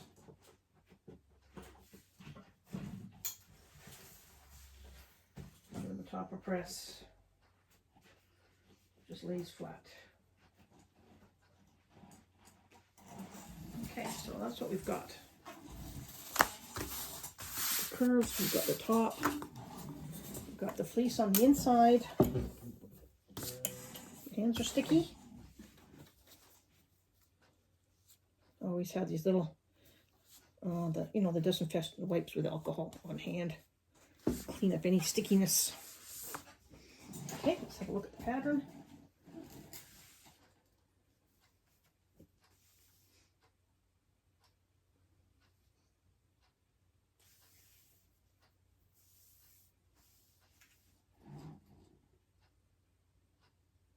Okay, now we're going to sew around the curves. We're going to top stitch around the curves.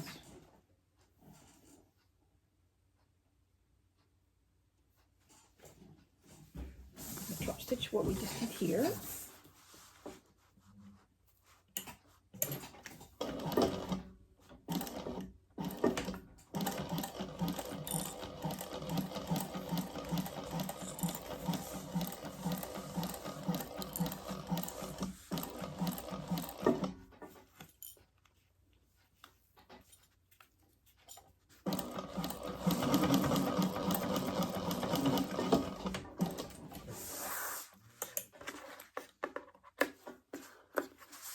Same on the other side.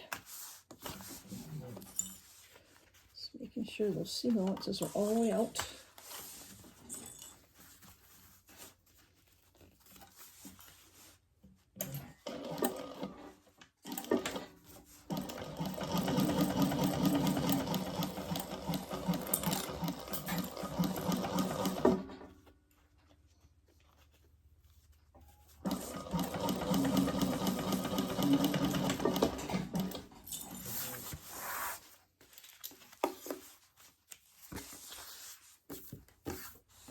Okay, there's the bottom. Now we're going to do the top.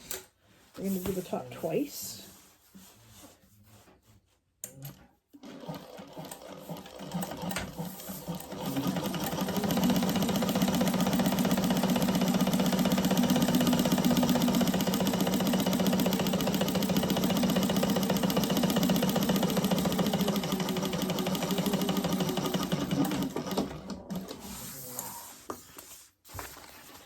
Once, and we're going to do it again.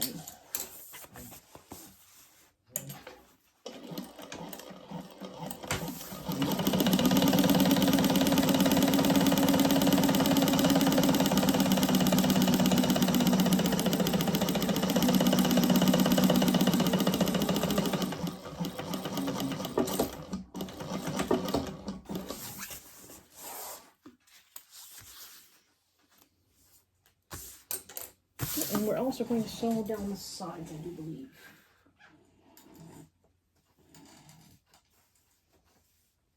And the bottoms, yep.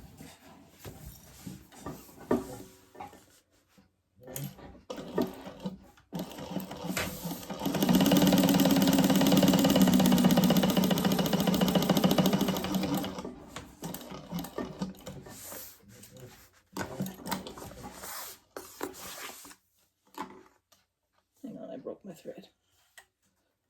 Just got caught on something.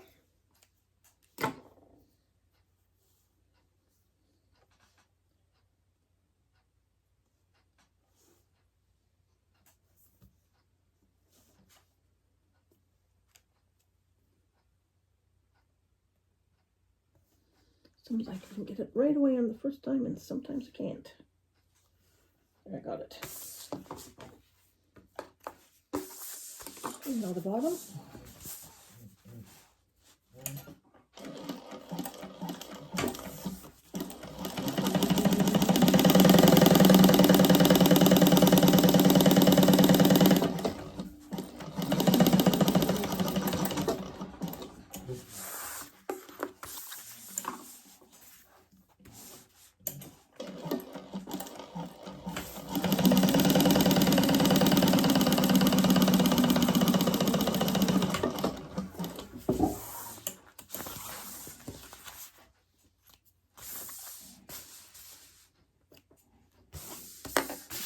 is the laptop sleeve of some sort. We haven't given it a big mystery until we get to the end. Okay, let's see what our next step is. And I'll come back with the pieces. Okay, she's got some marks that we're supposed to draw on our laptop sleeve. So I've drawn those marks, and we're going to fold these edges in to that mark. Now I'm going to clip, because I have big clips.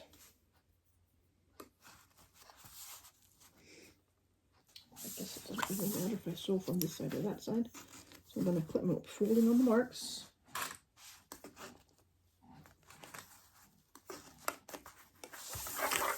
Same on this side.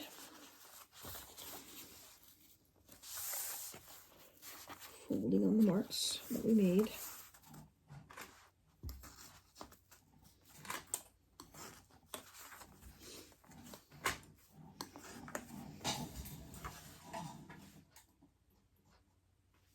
And then we're going to top stitch along this edge.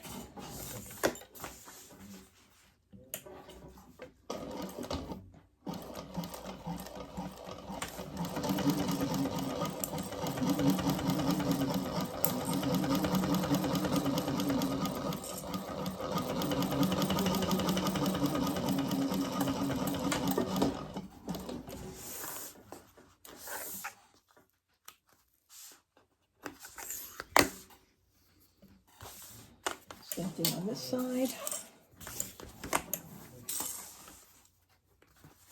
I've never made a laptop pocket like this before. It's very interesting. I like it. Something different. I haven't done this before. It's always nice to do something new.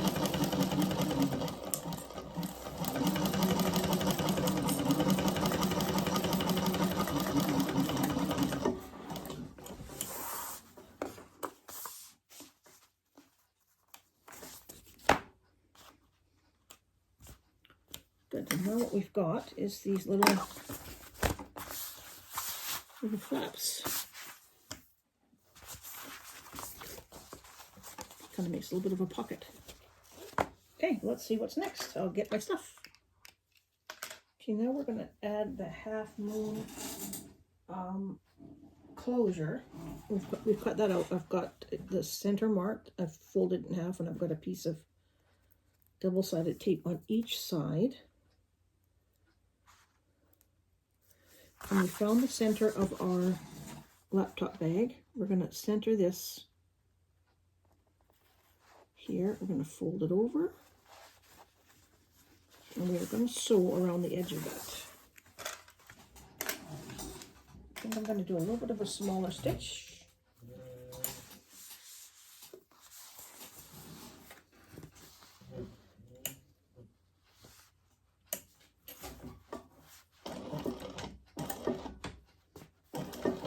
One stitch at a time, just around the curve.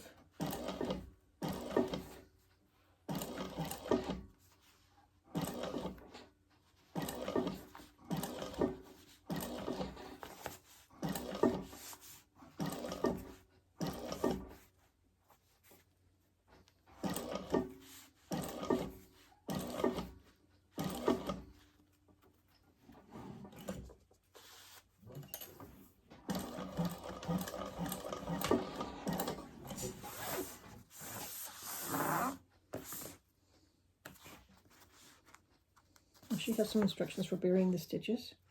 I'm just going to trim and singe.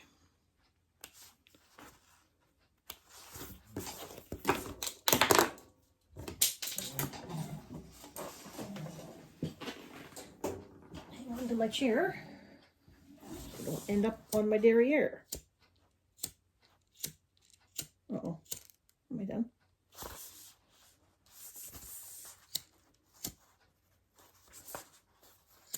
Now we're going to install another snap here. I might have to go over to I'll go install the snap. Just follow the directions for where it tells you to place the snap. I'll go do that, and because my press is not here at the table. Okay, so I installed my snap with my snap rivet on there. Now we're going to get the slip pocket that we made earlier. We're going to install that. And now I'm using waterproof canvas, so I can't really pin it, and I can't really clip it all the way in, and I don't have any magnets, so I'm just put a tiny little bit of double-sided tape on the inside. And we're going to place it where it needs to go.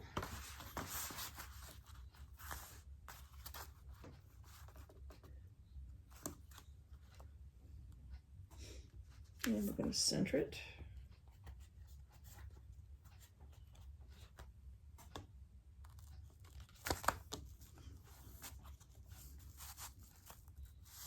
Oops, really loud.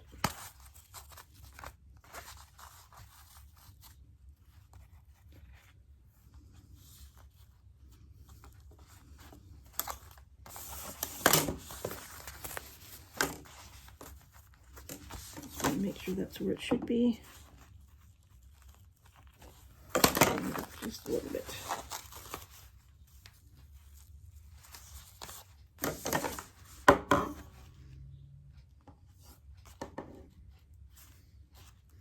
That's good. And now we're going to attach it all the way down. And by the way, this is on the front, so our little flaps here are going to the back. This is the front. Okay, so now I'm going to sew this little pocket on. I'll just make sure there's nothing all the way along. It's good.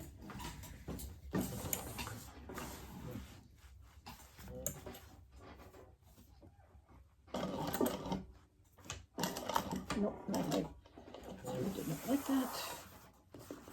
Let's try that again.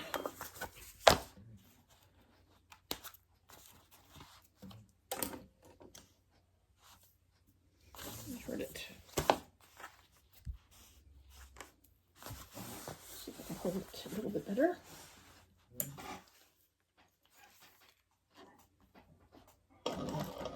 Yep, that's good.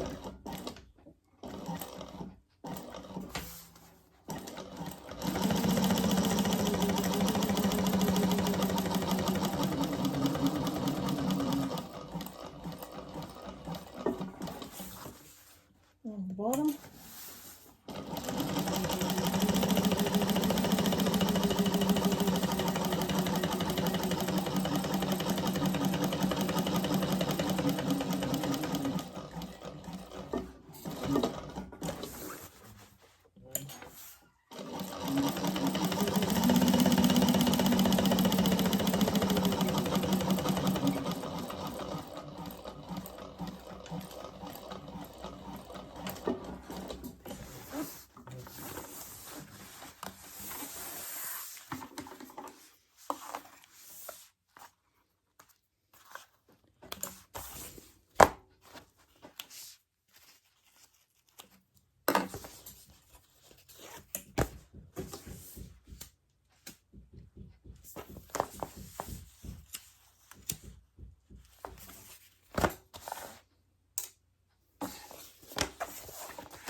Okay, now we're going to make a little separation. I just want to check something first. I have these removable pen. It's new to me. I just want to make sure it works before. It's supposed to be an air erase pen, but I don't know if I believe it. So I'm going to come back and check this to make sure I can get it out before I mark the front. Yep, the marks came out. It's the first time I used that kind of pen, so I was a bit nervous. I said you could remove them with water, and I did. So that's what I did. So now I'm going to use it again. Make sure I can move it over this way.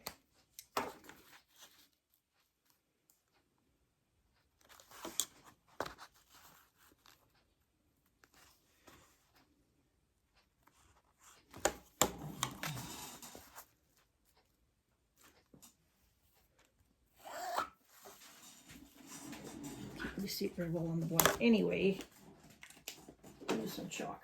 You can see that on the black part. I should be able to sew a straight line. You'd think I'd be able to sew a straight line, but it's okay. Anything that helps. Okay, now I'm going to sew down the line, and we're going to split this pocket in two.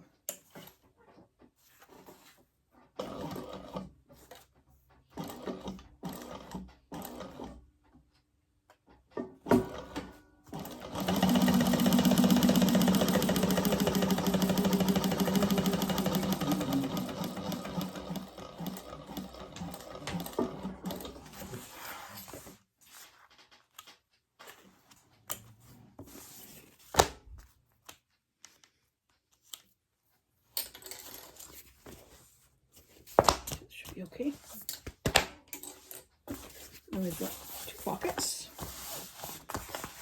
And slip pockets with a little bit of trim. Pocket there and a pocket there. Now, if we've got rivets, I'm going to look and see if we've got rivets, and I'll put some rivets in there like the pattern, but I'm going to go over and check my rivet supply.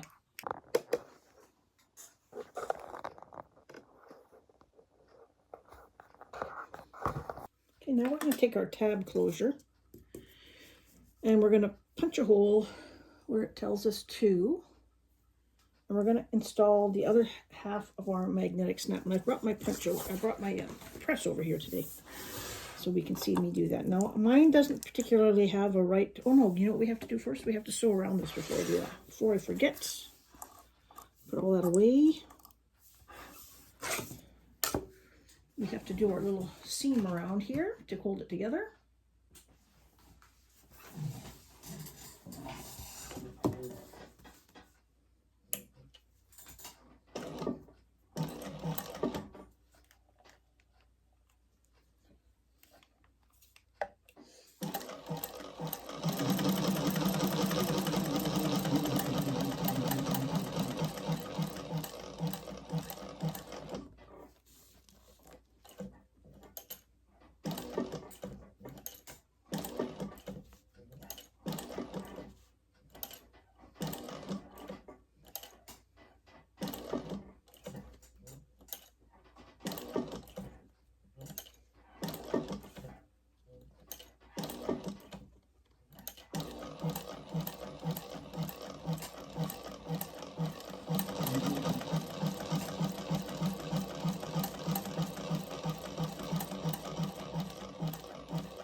Now this tab closure was 2 pieces that were glued together. I forgot to mention that. So mine are, I don't really have a front and a back. Mine are just the 2 pieces of vinyl. So if you wanted to, depending on what you're using, like any exposed edges, if you want to, you can edge paint those. But mine's pretty good. You can't really, if I had a white edge, I'd probably edge paint it, but I don't. I just have a black. So I'm just making sure everything's even. You need to trim away anything, just make sure both sides are the same. Okay, that's what we have to do first. Now she has some directions for tying knots, and I'm just gonna do this. I think it'll be fine. One line. So I'm not using leather. Now I said I don't have a front and a back, so it doesn't make any difference to me. So we're going to put that on one side, on the other.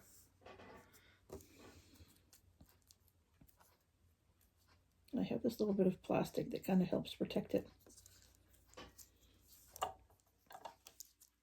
No, I don't have the right. Hang on a minute, I've got the wrong die. Hang on a second, let me go get the right die. Okay, I've got the right die. So that goes in there. I put this little piece over to keep it kind of clean.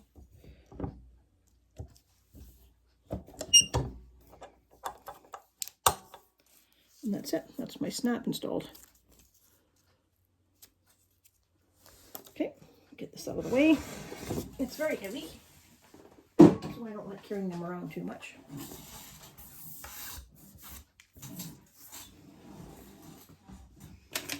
Okay, now I'm going to do a few more marks here. I'm going to mark according to what the pattern says.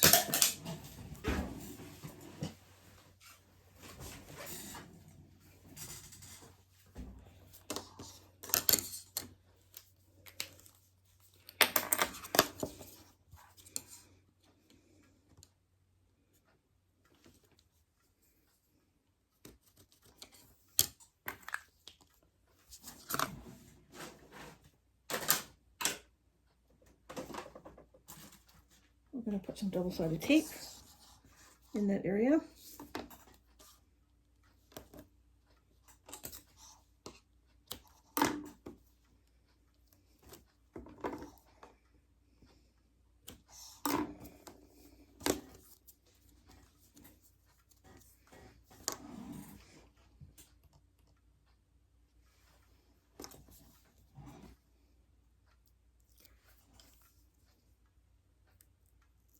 Peel that off.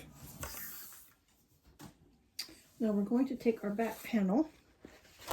We're going to make sure we have our centers, and we're going to figure out where to put this.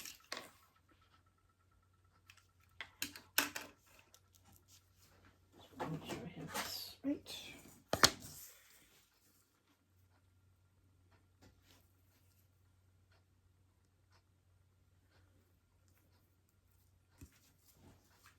I want to make sure I have my right pen.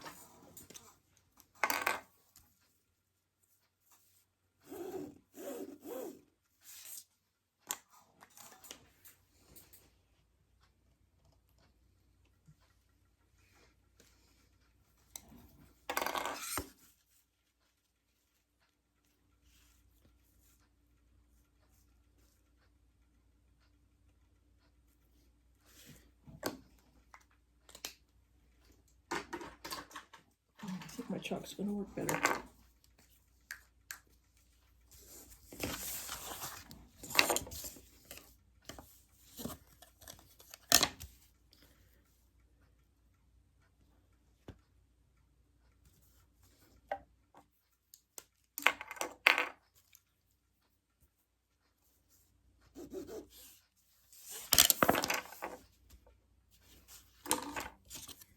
This pen definitely doesn't work on black, that other one, so no, I have to should probably just use the chalk. I can see that pretty good.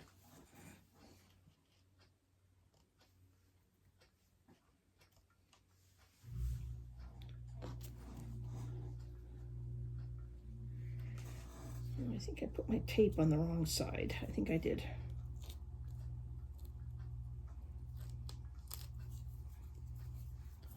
Because they're calling this with the magnet the wrong side. So I need to put my tape on this side.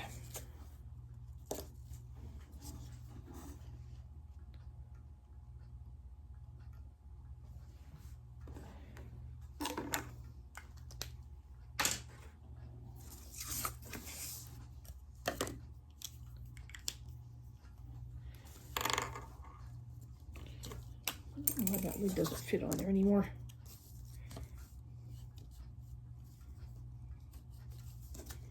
I've got marks on both sides. That's what we need.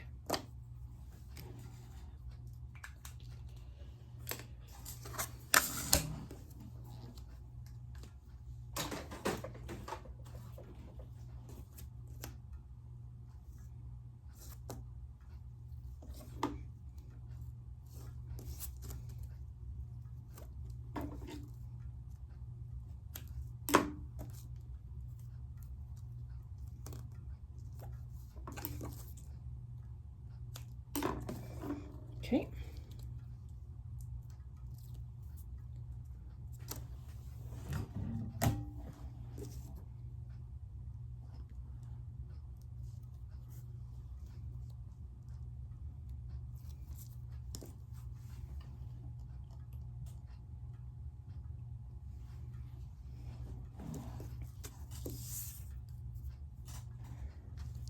Okay, we're going to just line that up there.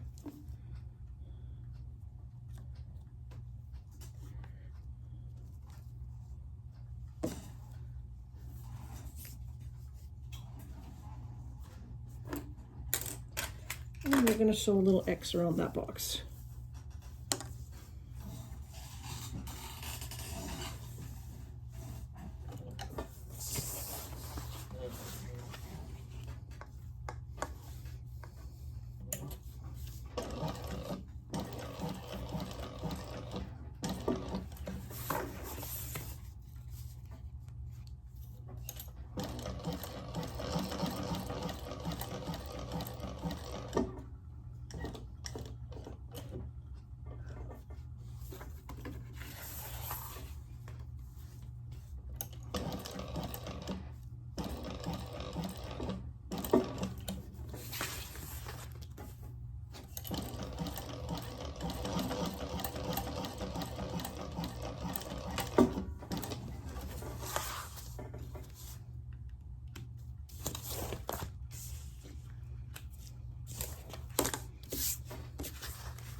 Okay, that looks good.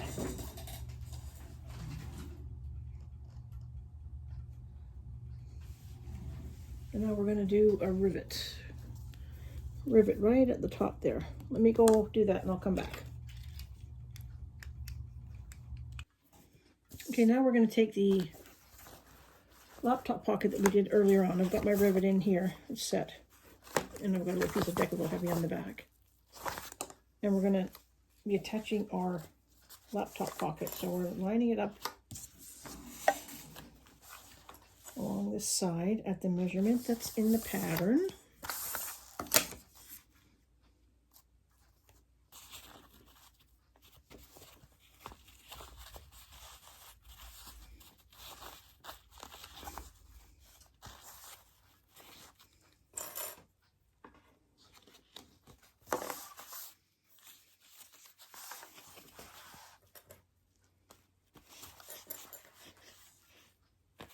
Leaving the bottom for now.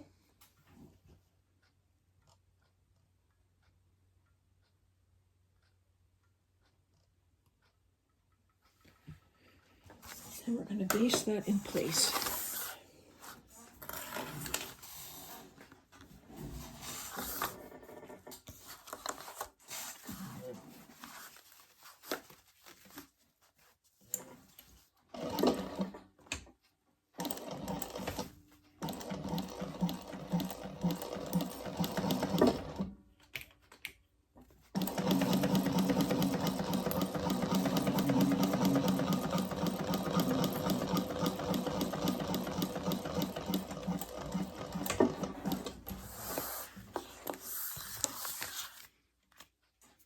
So we have this side that's kind of sticking up, see that? We're going to do the same on the other side.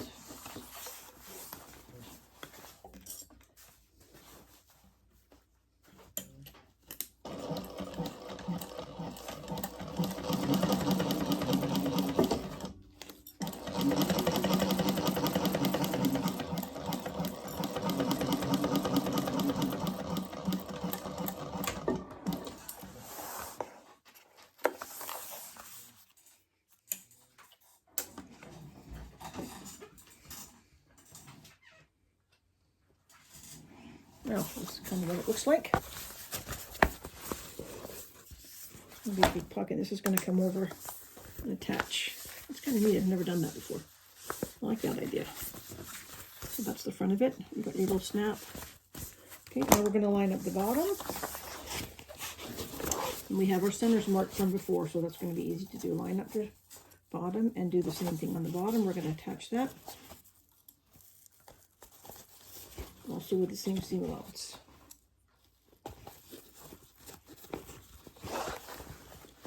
Sorry, let me move it back just a little bit. Let's see what I'm doing. There we go.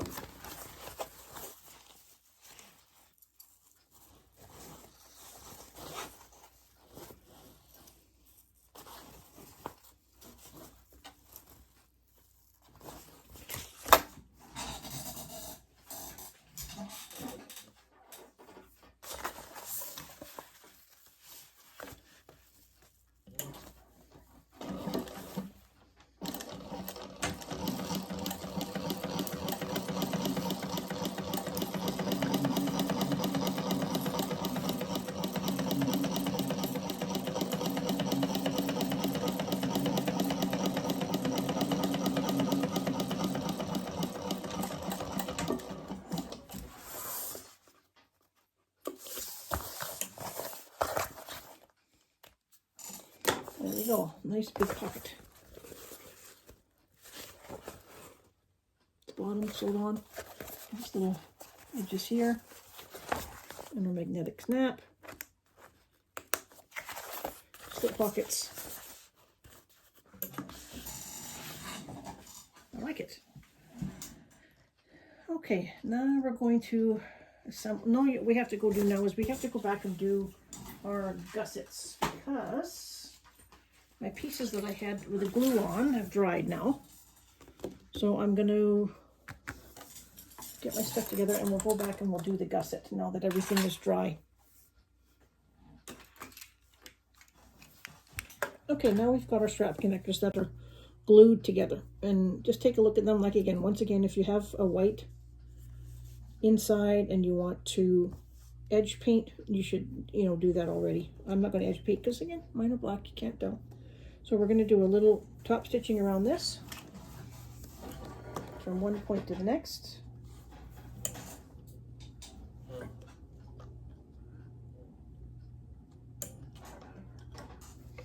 Taking our time.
Same thing on the other one.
I'm just taking a little look at mine. I just want to trim that corner a little bit. Just make it a little bit rounder. And there we have our two connectors. Now we're going to go to the gusset. And we're going to follow the directions for marks.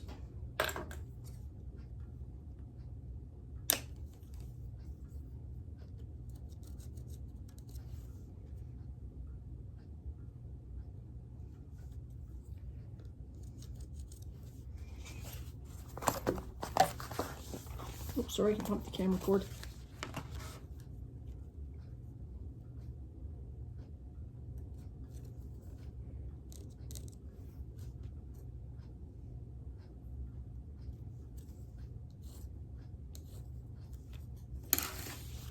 Double check this one. Yep. I'm gonna mark my centers on that. Just marking my centers on the short end. Because we're going to be lining up our connectors. I just want to make sure I get them centered. Okay.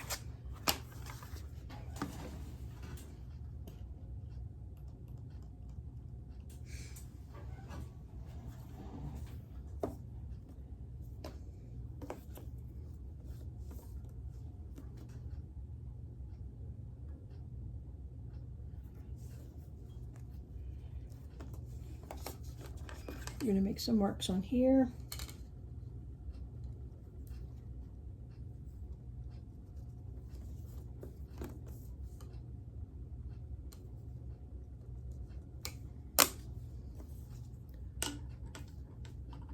On both sides.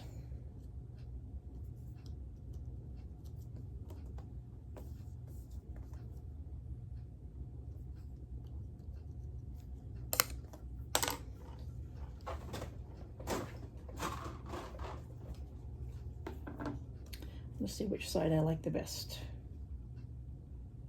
I like that side the best.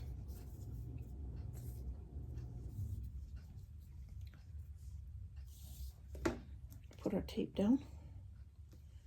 I've got some wider tape. I might use that instead of 2 pieces. I'll just use the one.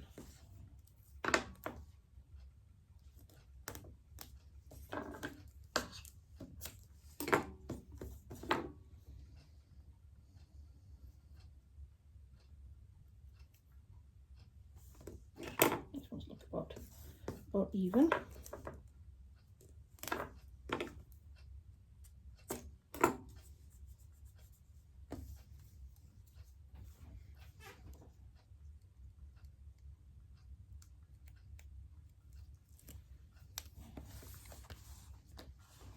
We're going to center it.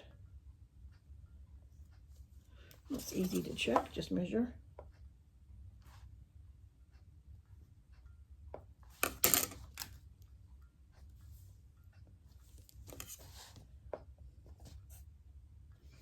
It's good.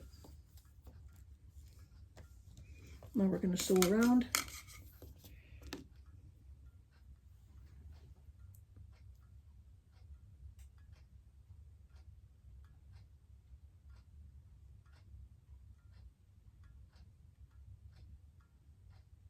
Just reading the pattern to make sure I get all my measurements right.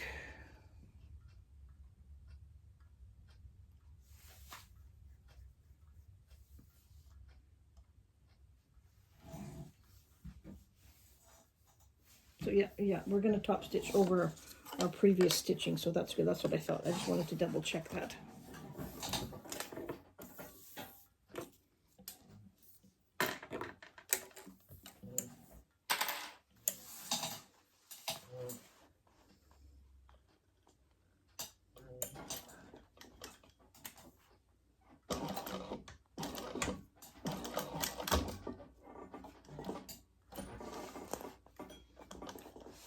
Jam.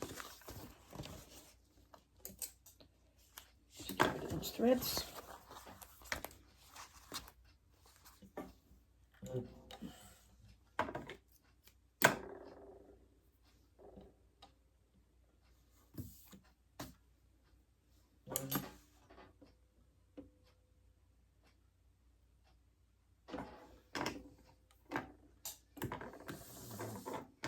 Try that again.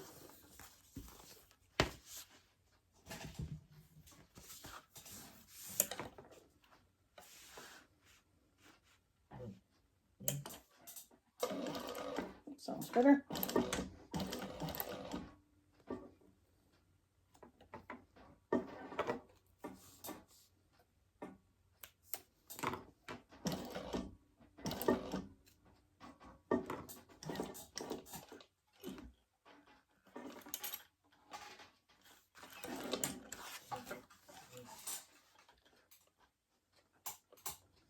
Just going to go right over the stitches that we did before. Let's see how good I am about going around the corners twice.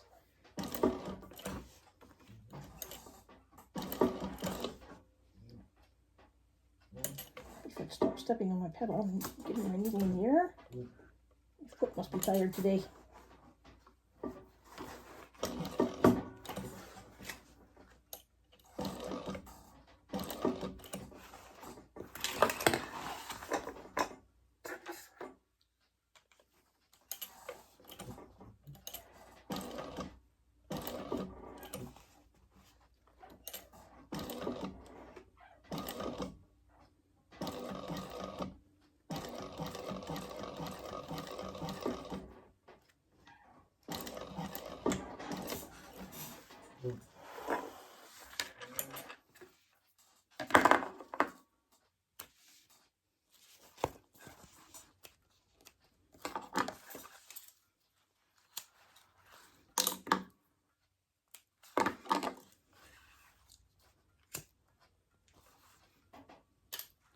Okay, that's what it looks like so far. Do the same thing on the other side.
Okay, now we have our connectors on both ends of the gusset.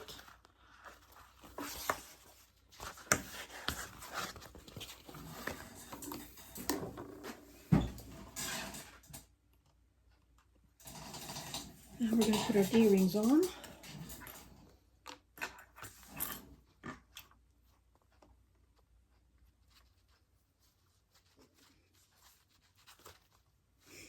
And we're going to fold this over. I'm just going to check for size. We're going to fold it over to the next line, I do believe. Yep.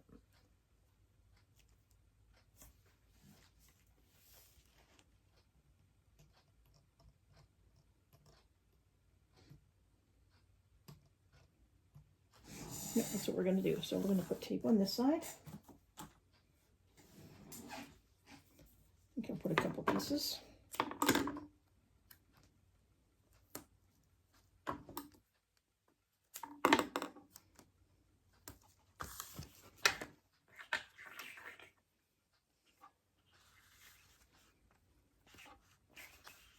Oops, that's upside down. Turn that around. So let's see. So it looks like the D-ring is going the other way. Because we're going to fold it down and then it will be showing this way. But right now it looks like it's upside down.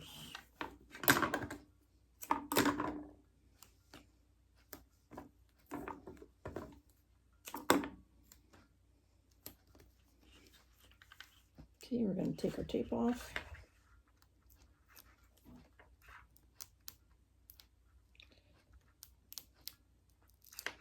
We're going to fold it down to the other line and making sure that it's centered.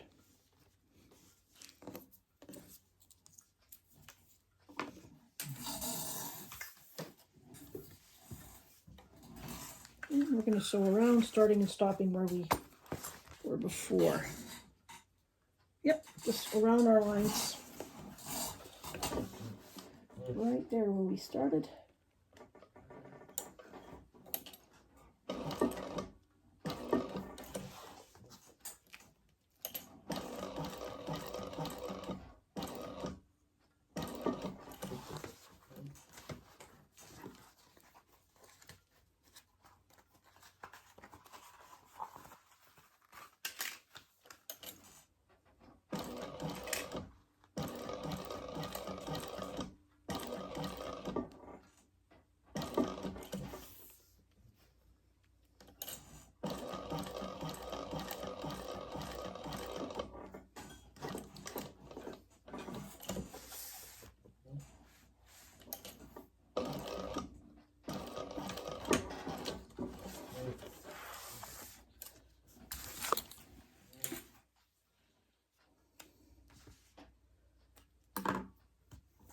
I like how that looks.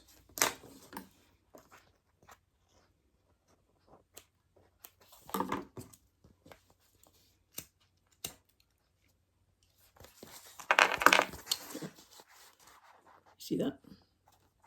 Looks good, and I think we're going to go put some rivets in there as well. So let me do the other side.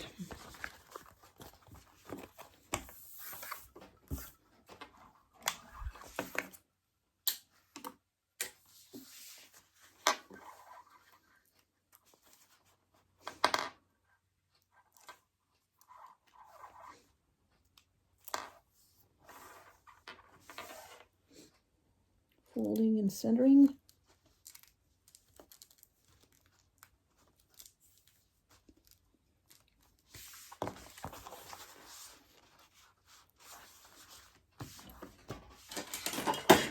To measure.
Okay, that looks really good.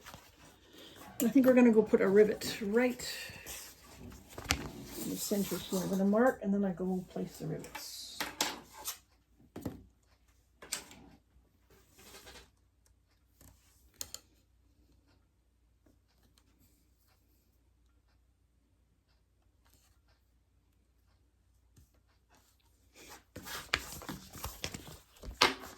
There's some big rivets, so I might have to adjust where I place mine because they're pretty big. I'd have to bring them down just a bit. Okay, let me go place those rivets and I'll be right back. Okay, there's my rivets. Both sides. I'm just going to take a little bit of time here and get all my marks off before we go into the next step.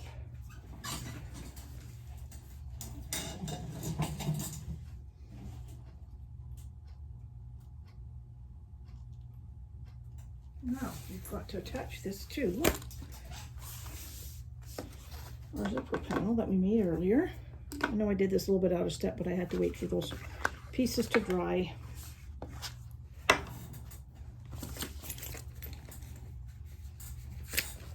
We're going to attach our gusset. We're going to move our D-rings back out of the way. Make sure you move those D-rings out of the way. And we're going to center our gusset over the zipper.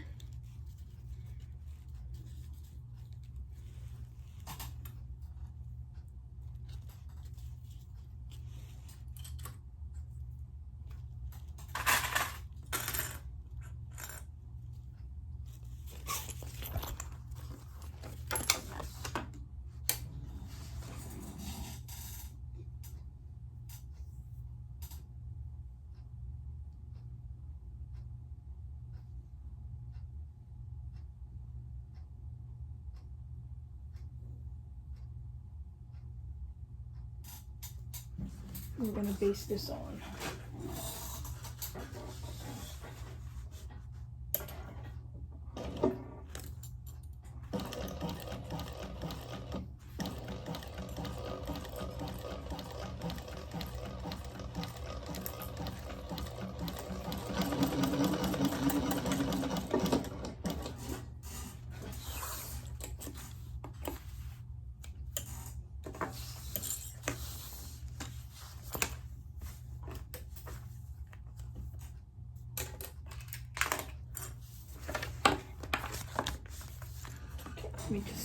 Let me just go read the instructions and make sure I'm telling you the right thing. Okay, I was missing a piece. I was sure about that. Now I've got my gusset lining, which I was missing. I thought I had cut it, but I'm going to put that right sides together. We're going to clip. Same seam that we just did. Now we're going to make it a bigger seam.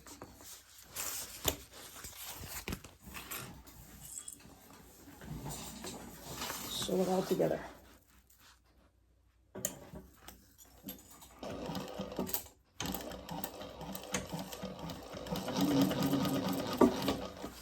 Make sure my D-ring's still out of the way. It is.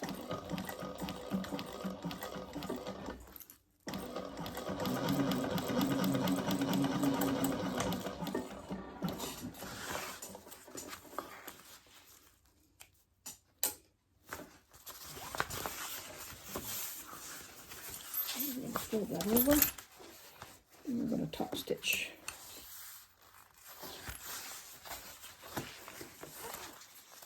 Fold everything back, and we're going to top stitch away from the zipper.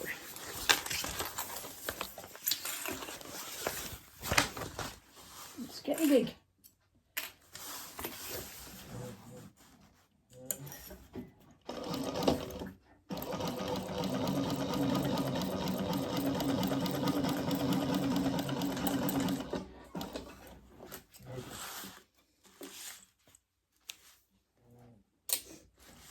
Okay, I'm going to do something on the inside.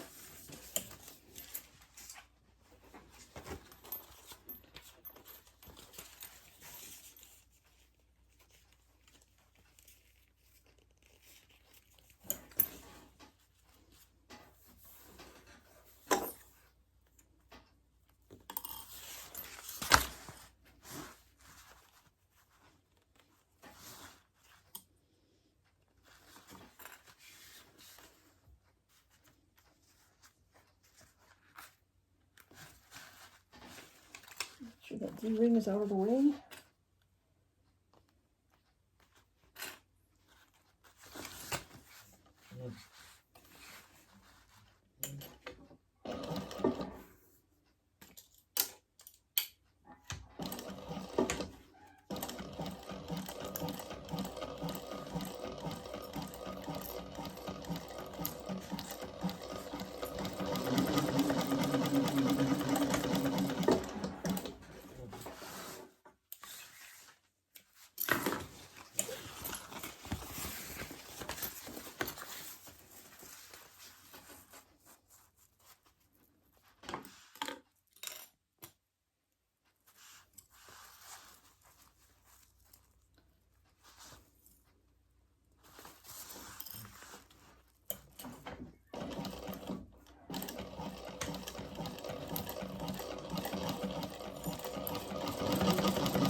Okay, now we've got our gusset.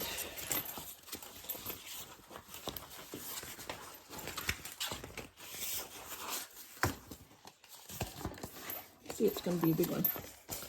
Okay, top stitch over on this side.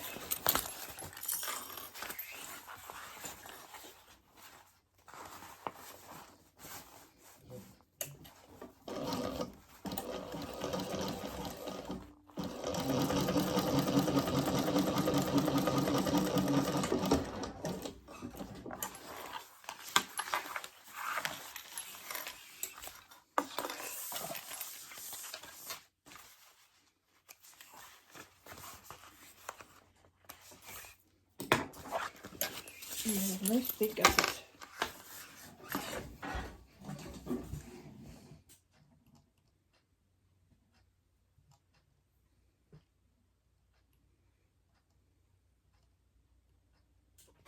Now we're going to put all this together.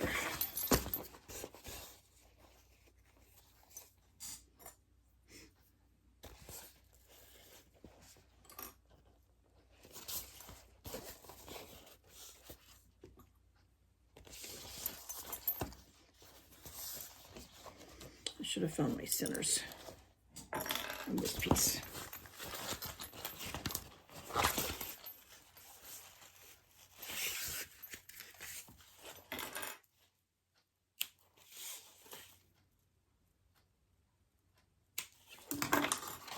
There we go.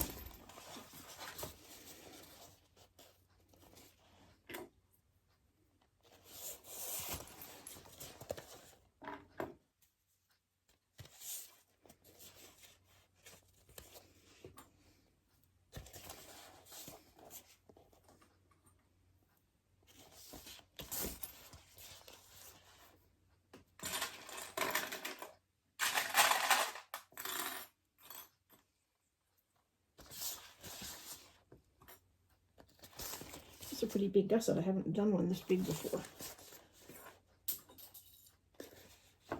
Okay, we're going to sew around that. Just to keep everything together.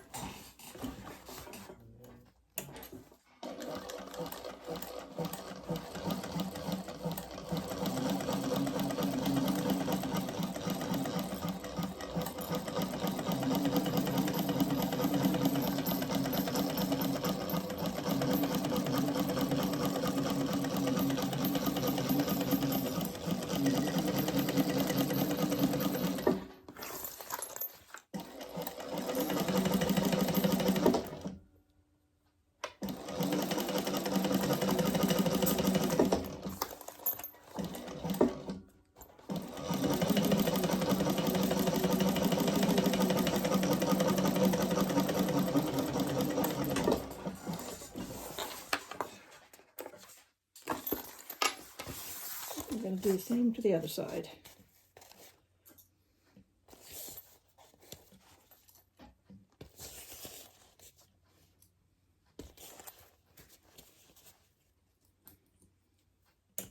Well, this bag is bound as well, so I'm going to make a decision as to whether or not I want to attach my binding to the gusset before I go any further.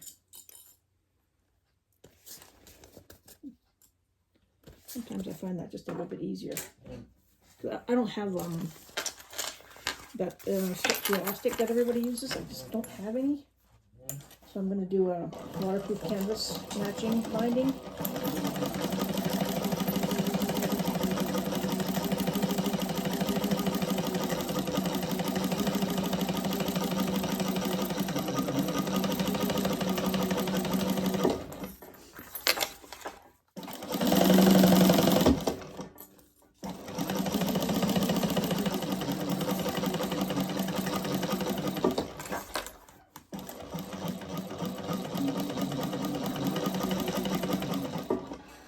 Sorry guys if the camera's moving.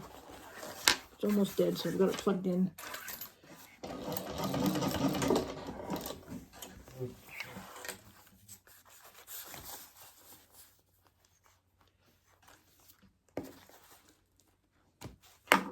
Alrighty, that's our big gusset. We've got our zipper pulls. I chose to do the gusset in a different color. So it's going to look nice around the bag, and we've got our D-rings and our zipper pulls.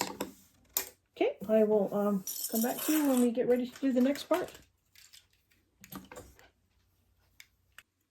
I'm just going to go around and do the panels now before I worry about the gusset. What I'm doing is working now, clipping the lining with the zipper panel and the front.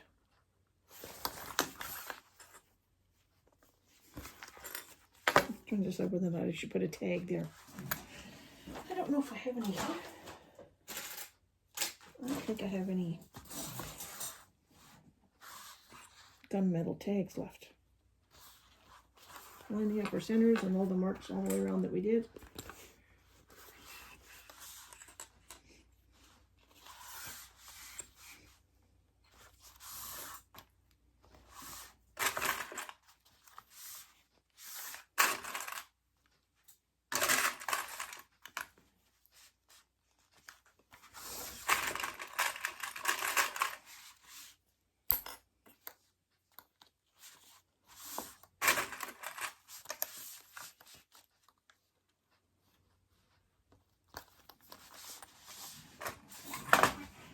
Okay, we're going to go ahead and base this on.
So I'll base it on. On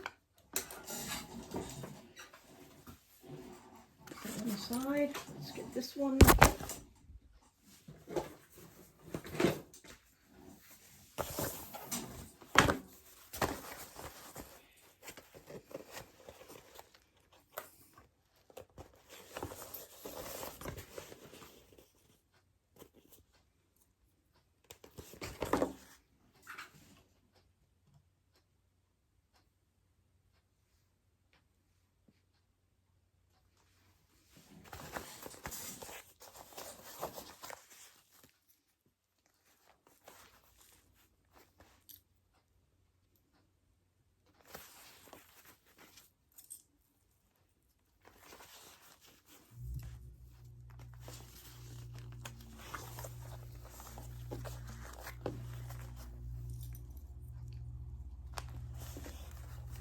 Pushing those folds back out of the way.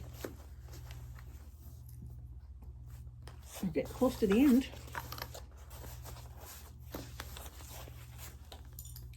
This is a pretty advanced bag, I'd say. I mean, beginners could probably, if you were an advanced beginner, you could easily do this bag, I'm sure. If you've done gussets for it. It's just a large bag, so there's a lot of manhandling it, but it's coming together really nice. Again, I'm pushing the folds out of the way, matching up my marks that we made when we did the pattern. We cut it out, we made marks.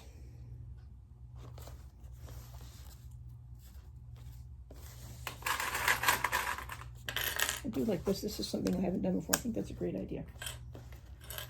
It's nice when you do a pattern and you learn something new, a little technique that you haven't done before or something like that. I like doing that. Okay, I'm going to go around this. I'm going to sew from this side. I'm going to make sure that my folds are out of the way. My snaps are out of the way. That's good.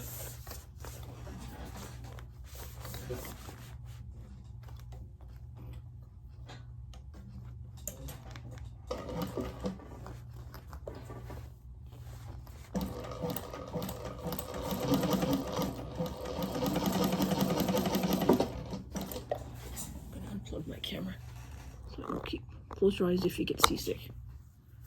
It should last a little bit longer, and I won't keep bumping it.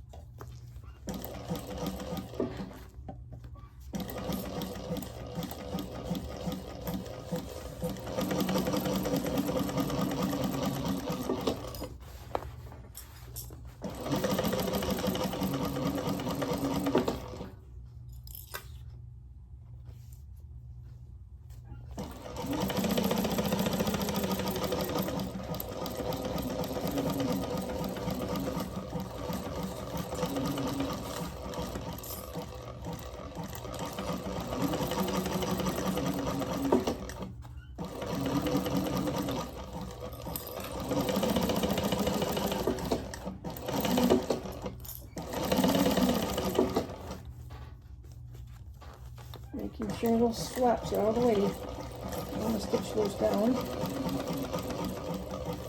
A little bit bulky there.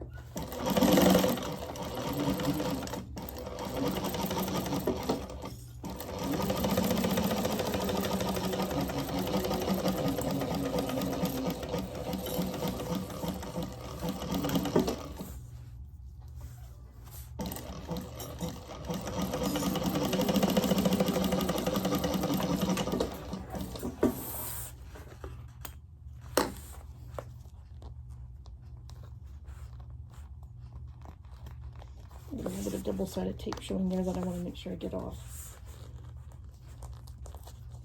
Okay. Well, it's looking really good.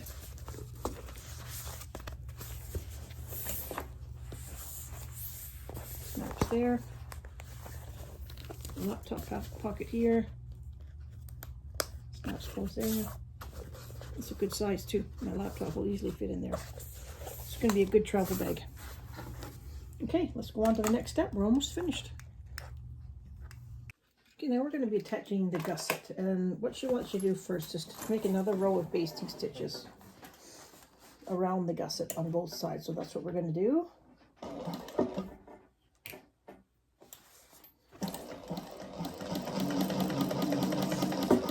Just put my seam guide down for that because she said to make sure it is accurate. So I'm going to do that with my seam guide.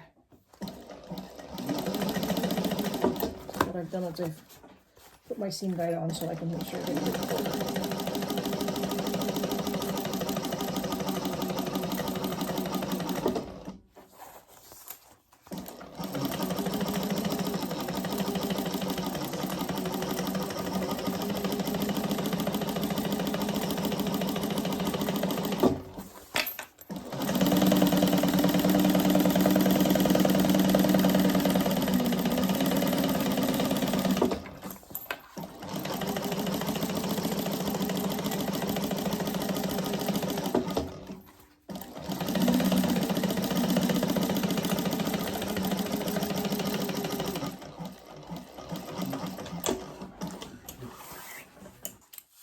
Same on the other side.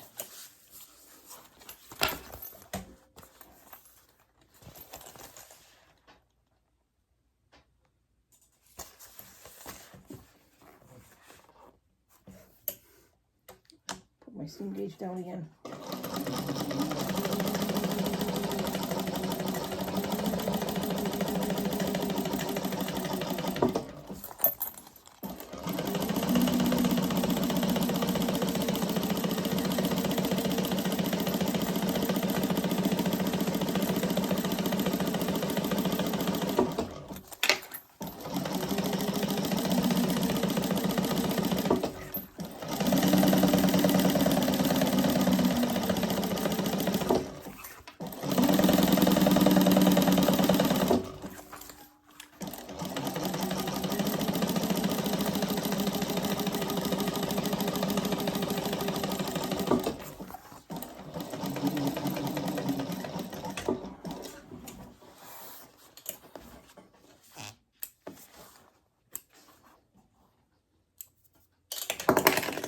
Okay, we've sewn an extra row of stitching. You can see that we've got 2 rows there now, 1 at 1/8 and 1 at 1/4.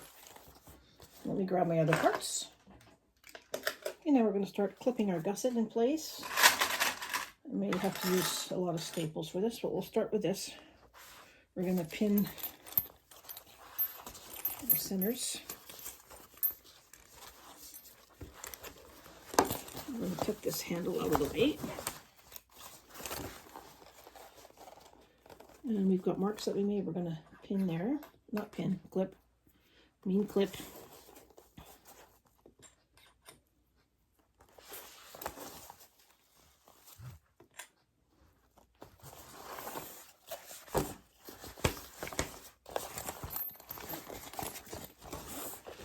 Now we've got marks at the side. We're going to do those.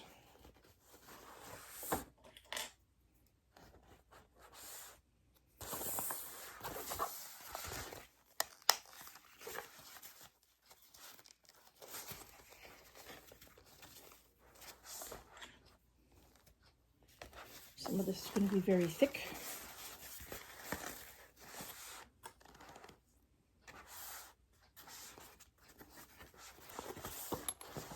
Now, like any gusset, we're going to need to clip as we get closer to the corner. The corners is usually, if I'm going to staple, that's where I'll staple. Let me get some sharp scissors, and we'll do a little bit of clipping.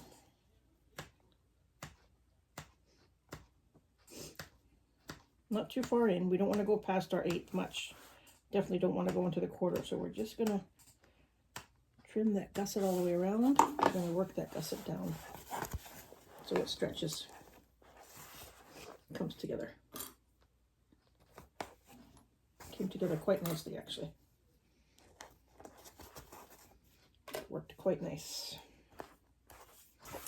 Same on this side. And we're going to put a couple of staples in.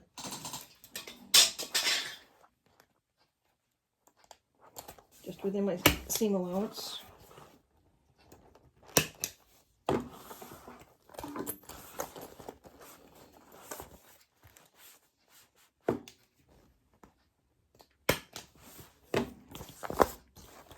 Let me get this all put together and I'll come right back. Okay, now I have it clipped and stapled in a lot of places. Staples on the corners is pretty thick. So now we're just going to go around. I have my seam guide on. We're doing a generous quarter on this one.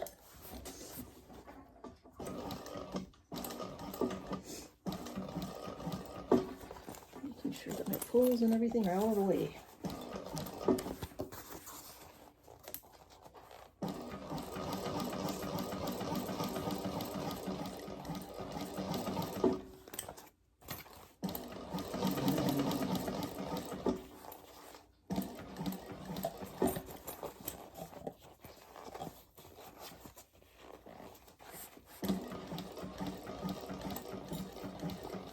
My time around the corners, pushing my gusset back as I sew.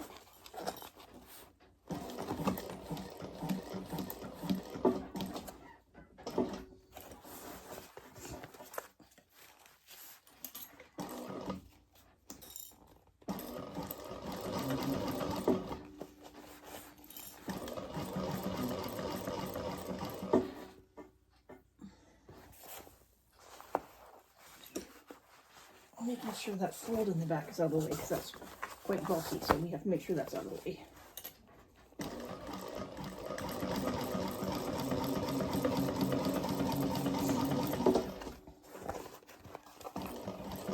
Staples really is a good thing with this one because it's pretty thick here in the corner. Mine is, at least, anyways. These are my materials that I used. I did catch that. I was afraid I felt that I had. I caught my flap. I'll just go back and fix those stitches when I start because that was right at the beginning, I think, pretty much. Yep, I'll fix it.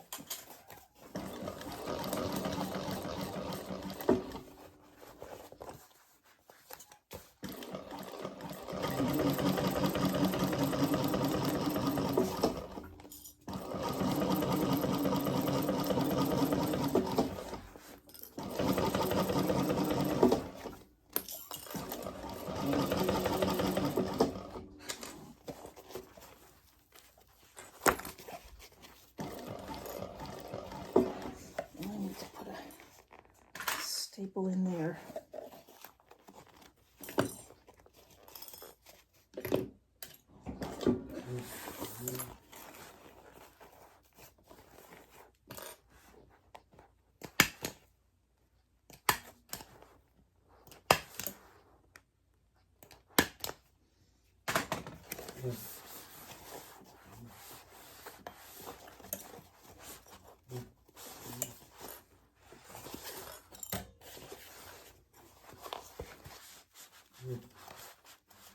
Now this is definitely not a domestic machine friendly bag unless you were using cottons or really light fabrics.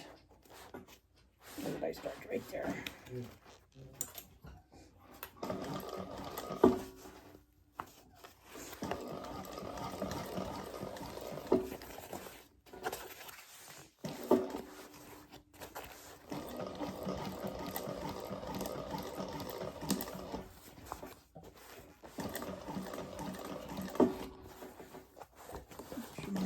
Out of the way.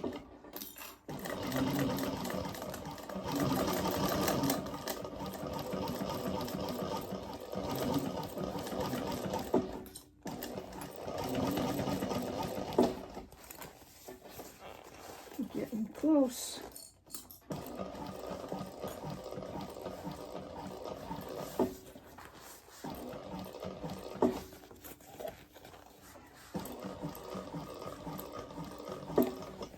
Getting a workout here, guys. I'm getting sweaty.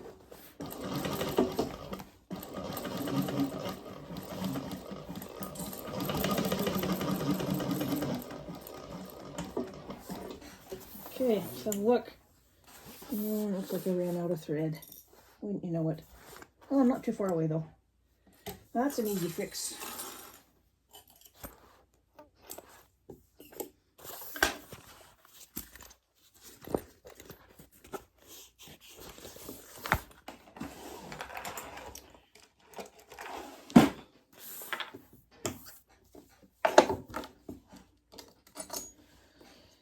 Yeah, so this is definitely a 3-bobbin bag.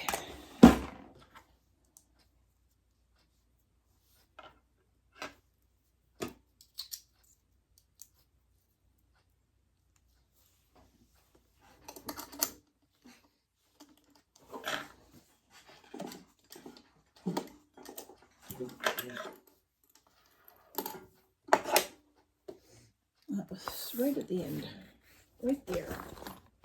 So where I started and stopped, where was my end? Now, oh here, on the wrong side.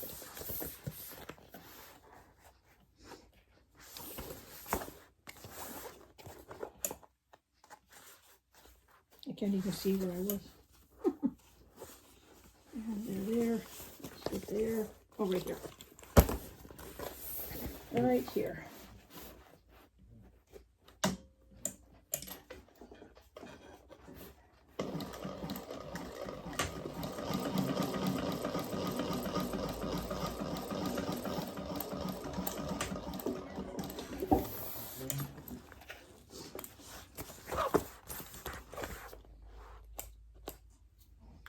Okay, how does it look from the inside? Hey, that's looking really good. You see it? Move my phone up a little bit. It's looking good. Okay, I'm gonna just sit here for a minute and take all my staples out. I'll come back. Okay, now I've got my staples out and I've gone over the bag and I've checked all my corners. And in the pattern, she wants you to do just a stitch around inside of your last stitch. It's just an extra stitch for some more support. So that's what you need to do next. And then we'll go on to the other piece of the gusset. We're gonna do the front now. Same way. Lots of pins and staples, clips and staples. I'm just tempted just to actually staple this one all the way. I think it will be easier. Line up your marks.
Snip our corners.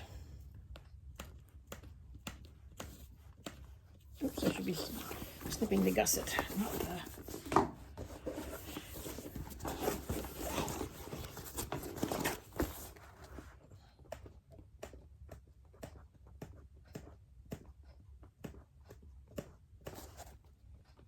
Just little snips.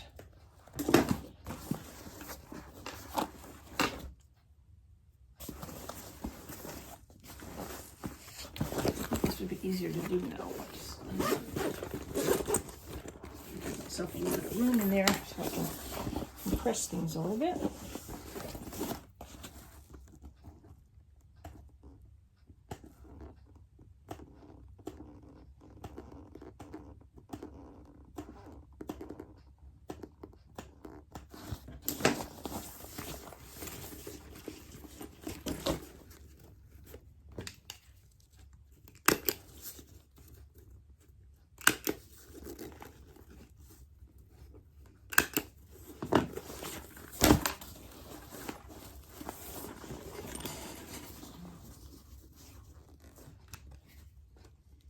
I'm going to bring you back when I get all of this done, ready to sew. All right, guys, let's get the second side on. I just stapled around all this time. I think it was a little bit easier to do with staples.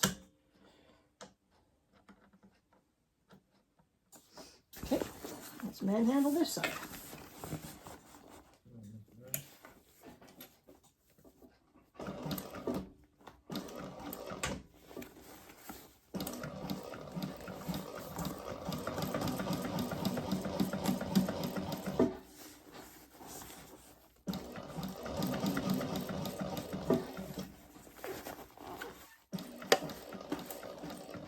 Watching that I don't hit my staples. I tried to keep them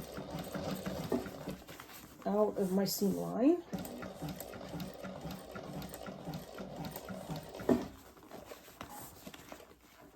Which isn't always easy to do.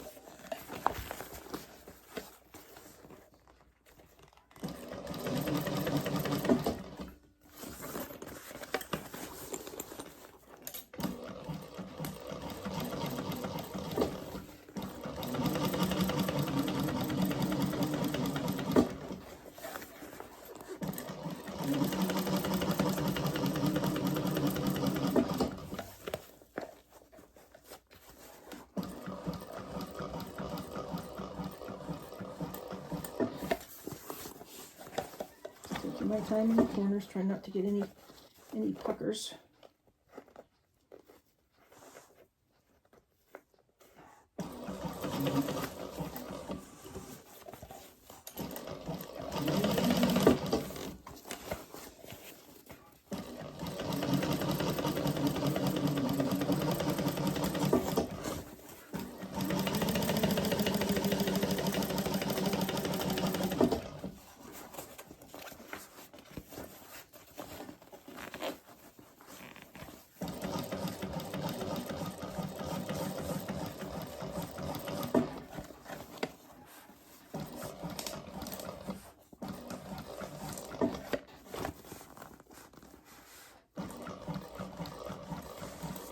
Close.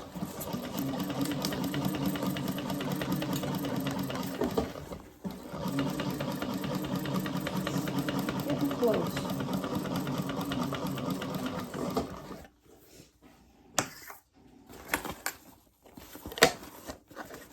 Oops.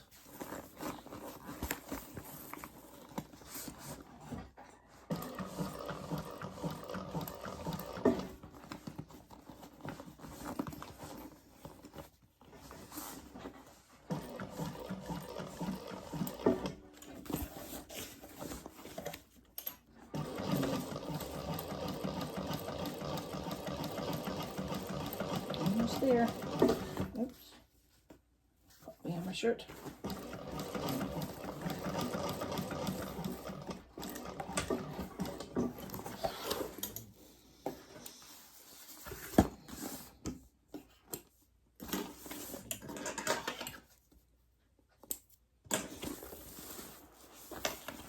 Good. Okay, I'm going to sit down here and take out my staples and do one more round inside where we just did, and I'll be right back. Alrighty, so it's on. I've had a good look at it, made sure I hadn't missed anything. I've checked the inside, and that's basically it. Now we just need to get the binding on. Now I have to figure out what I'm going to do for the binding. Obviously I don't have leather, but I do have some nylon that I'm going to try and use, that I folded in half. It's 1 inch. I'm going to try and see if this will work. I'm not 100% sure yet, so let me play with it a little bit and I'll get back to you on the binding. Yeah, I think this binding is going to work. So what I'm doing is I've got this 1 inch, it's kind of a nylon. I bought it for webbing, but it's too thin for that. So I've kind of pressed it in half, and I'm just working my way around the bag. Just turn it a little bit so you can see what I'm doing here. And I'm just going over our stitches, making sure that the stitches are covered, clipping it as I go, and just making sure it's on there evenly. Checking to make sure it's covering all the stitches. I think it is. And then I'll go around and do this, and I'll get back to you and show you how it worked out. All right, guys, I forgot to hit the can't remember when I was turning it inside out, but I finished my binding. I just did my binding on the inside. I did that with my tape that I was using. And I have now turned it right side out. And it's finished. It's done. Once you put your binding on, I've got my tag on. I have to make my strap still, but I'm waiting on some hardware. I'm going to move the camera back a little bit so you can see it just a bit better. It's a great bag. The Luxy Laptop Bag by Casey Designs. Look at that. It's beautiful. Hardware is matte black hardware from Jeannie's Designs. The vinyl is from Big Z Fabrics. There's a back pocket, which we know we went over. Front pocket. And the finished inside. Okay, that's it. It's a great make.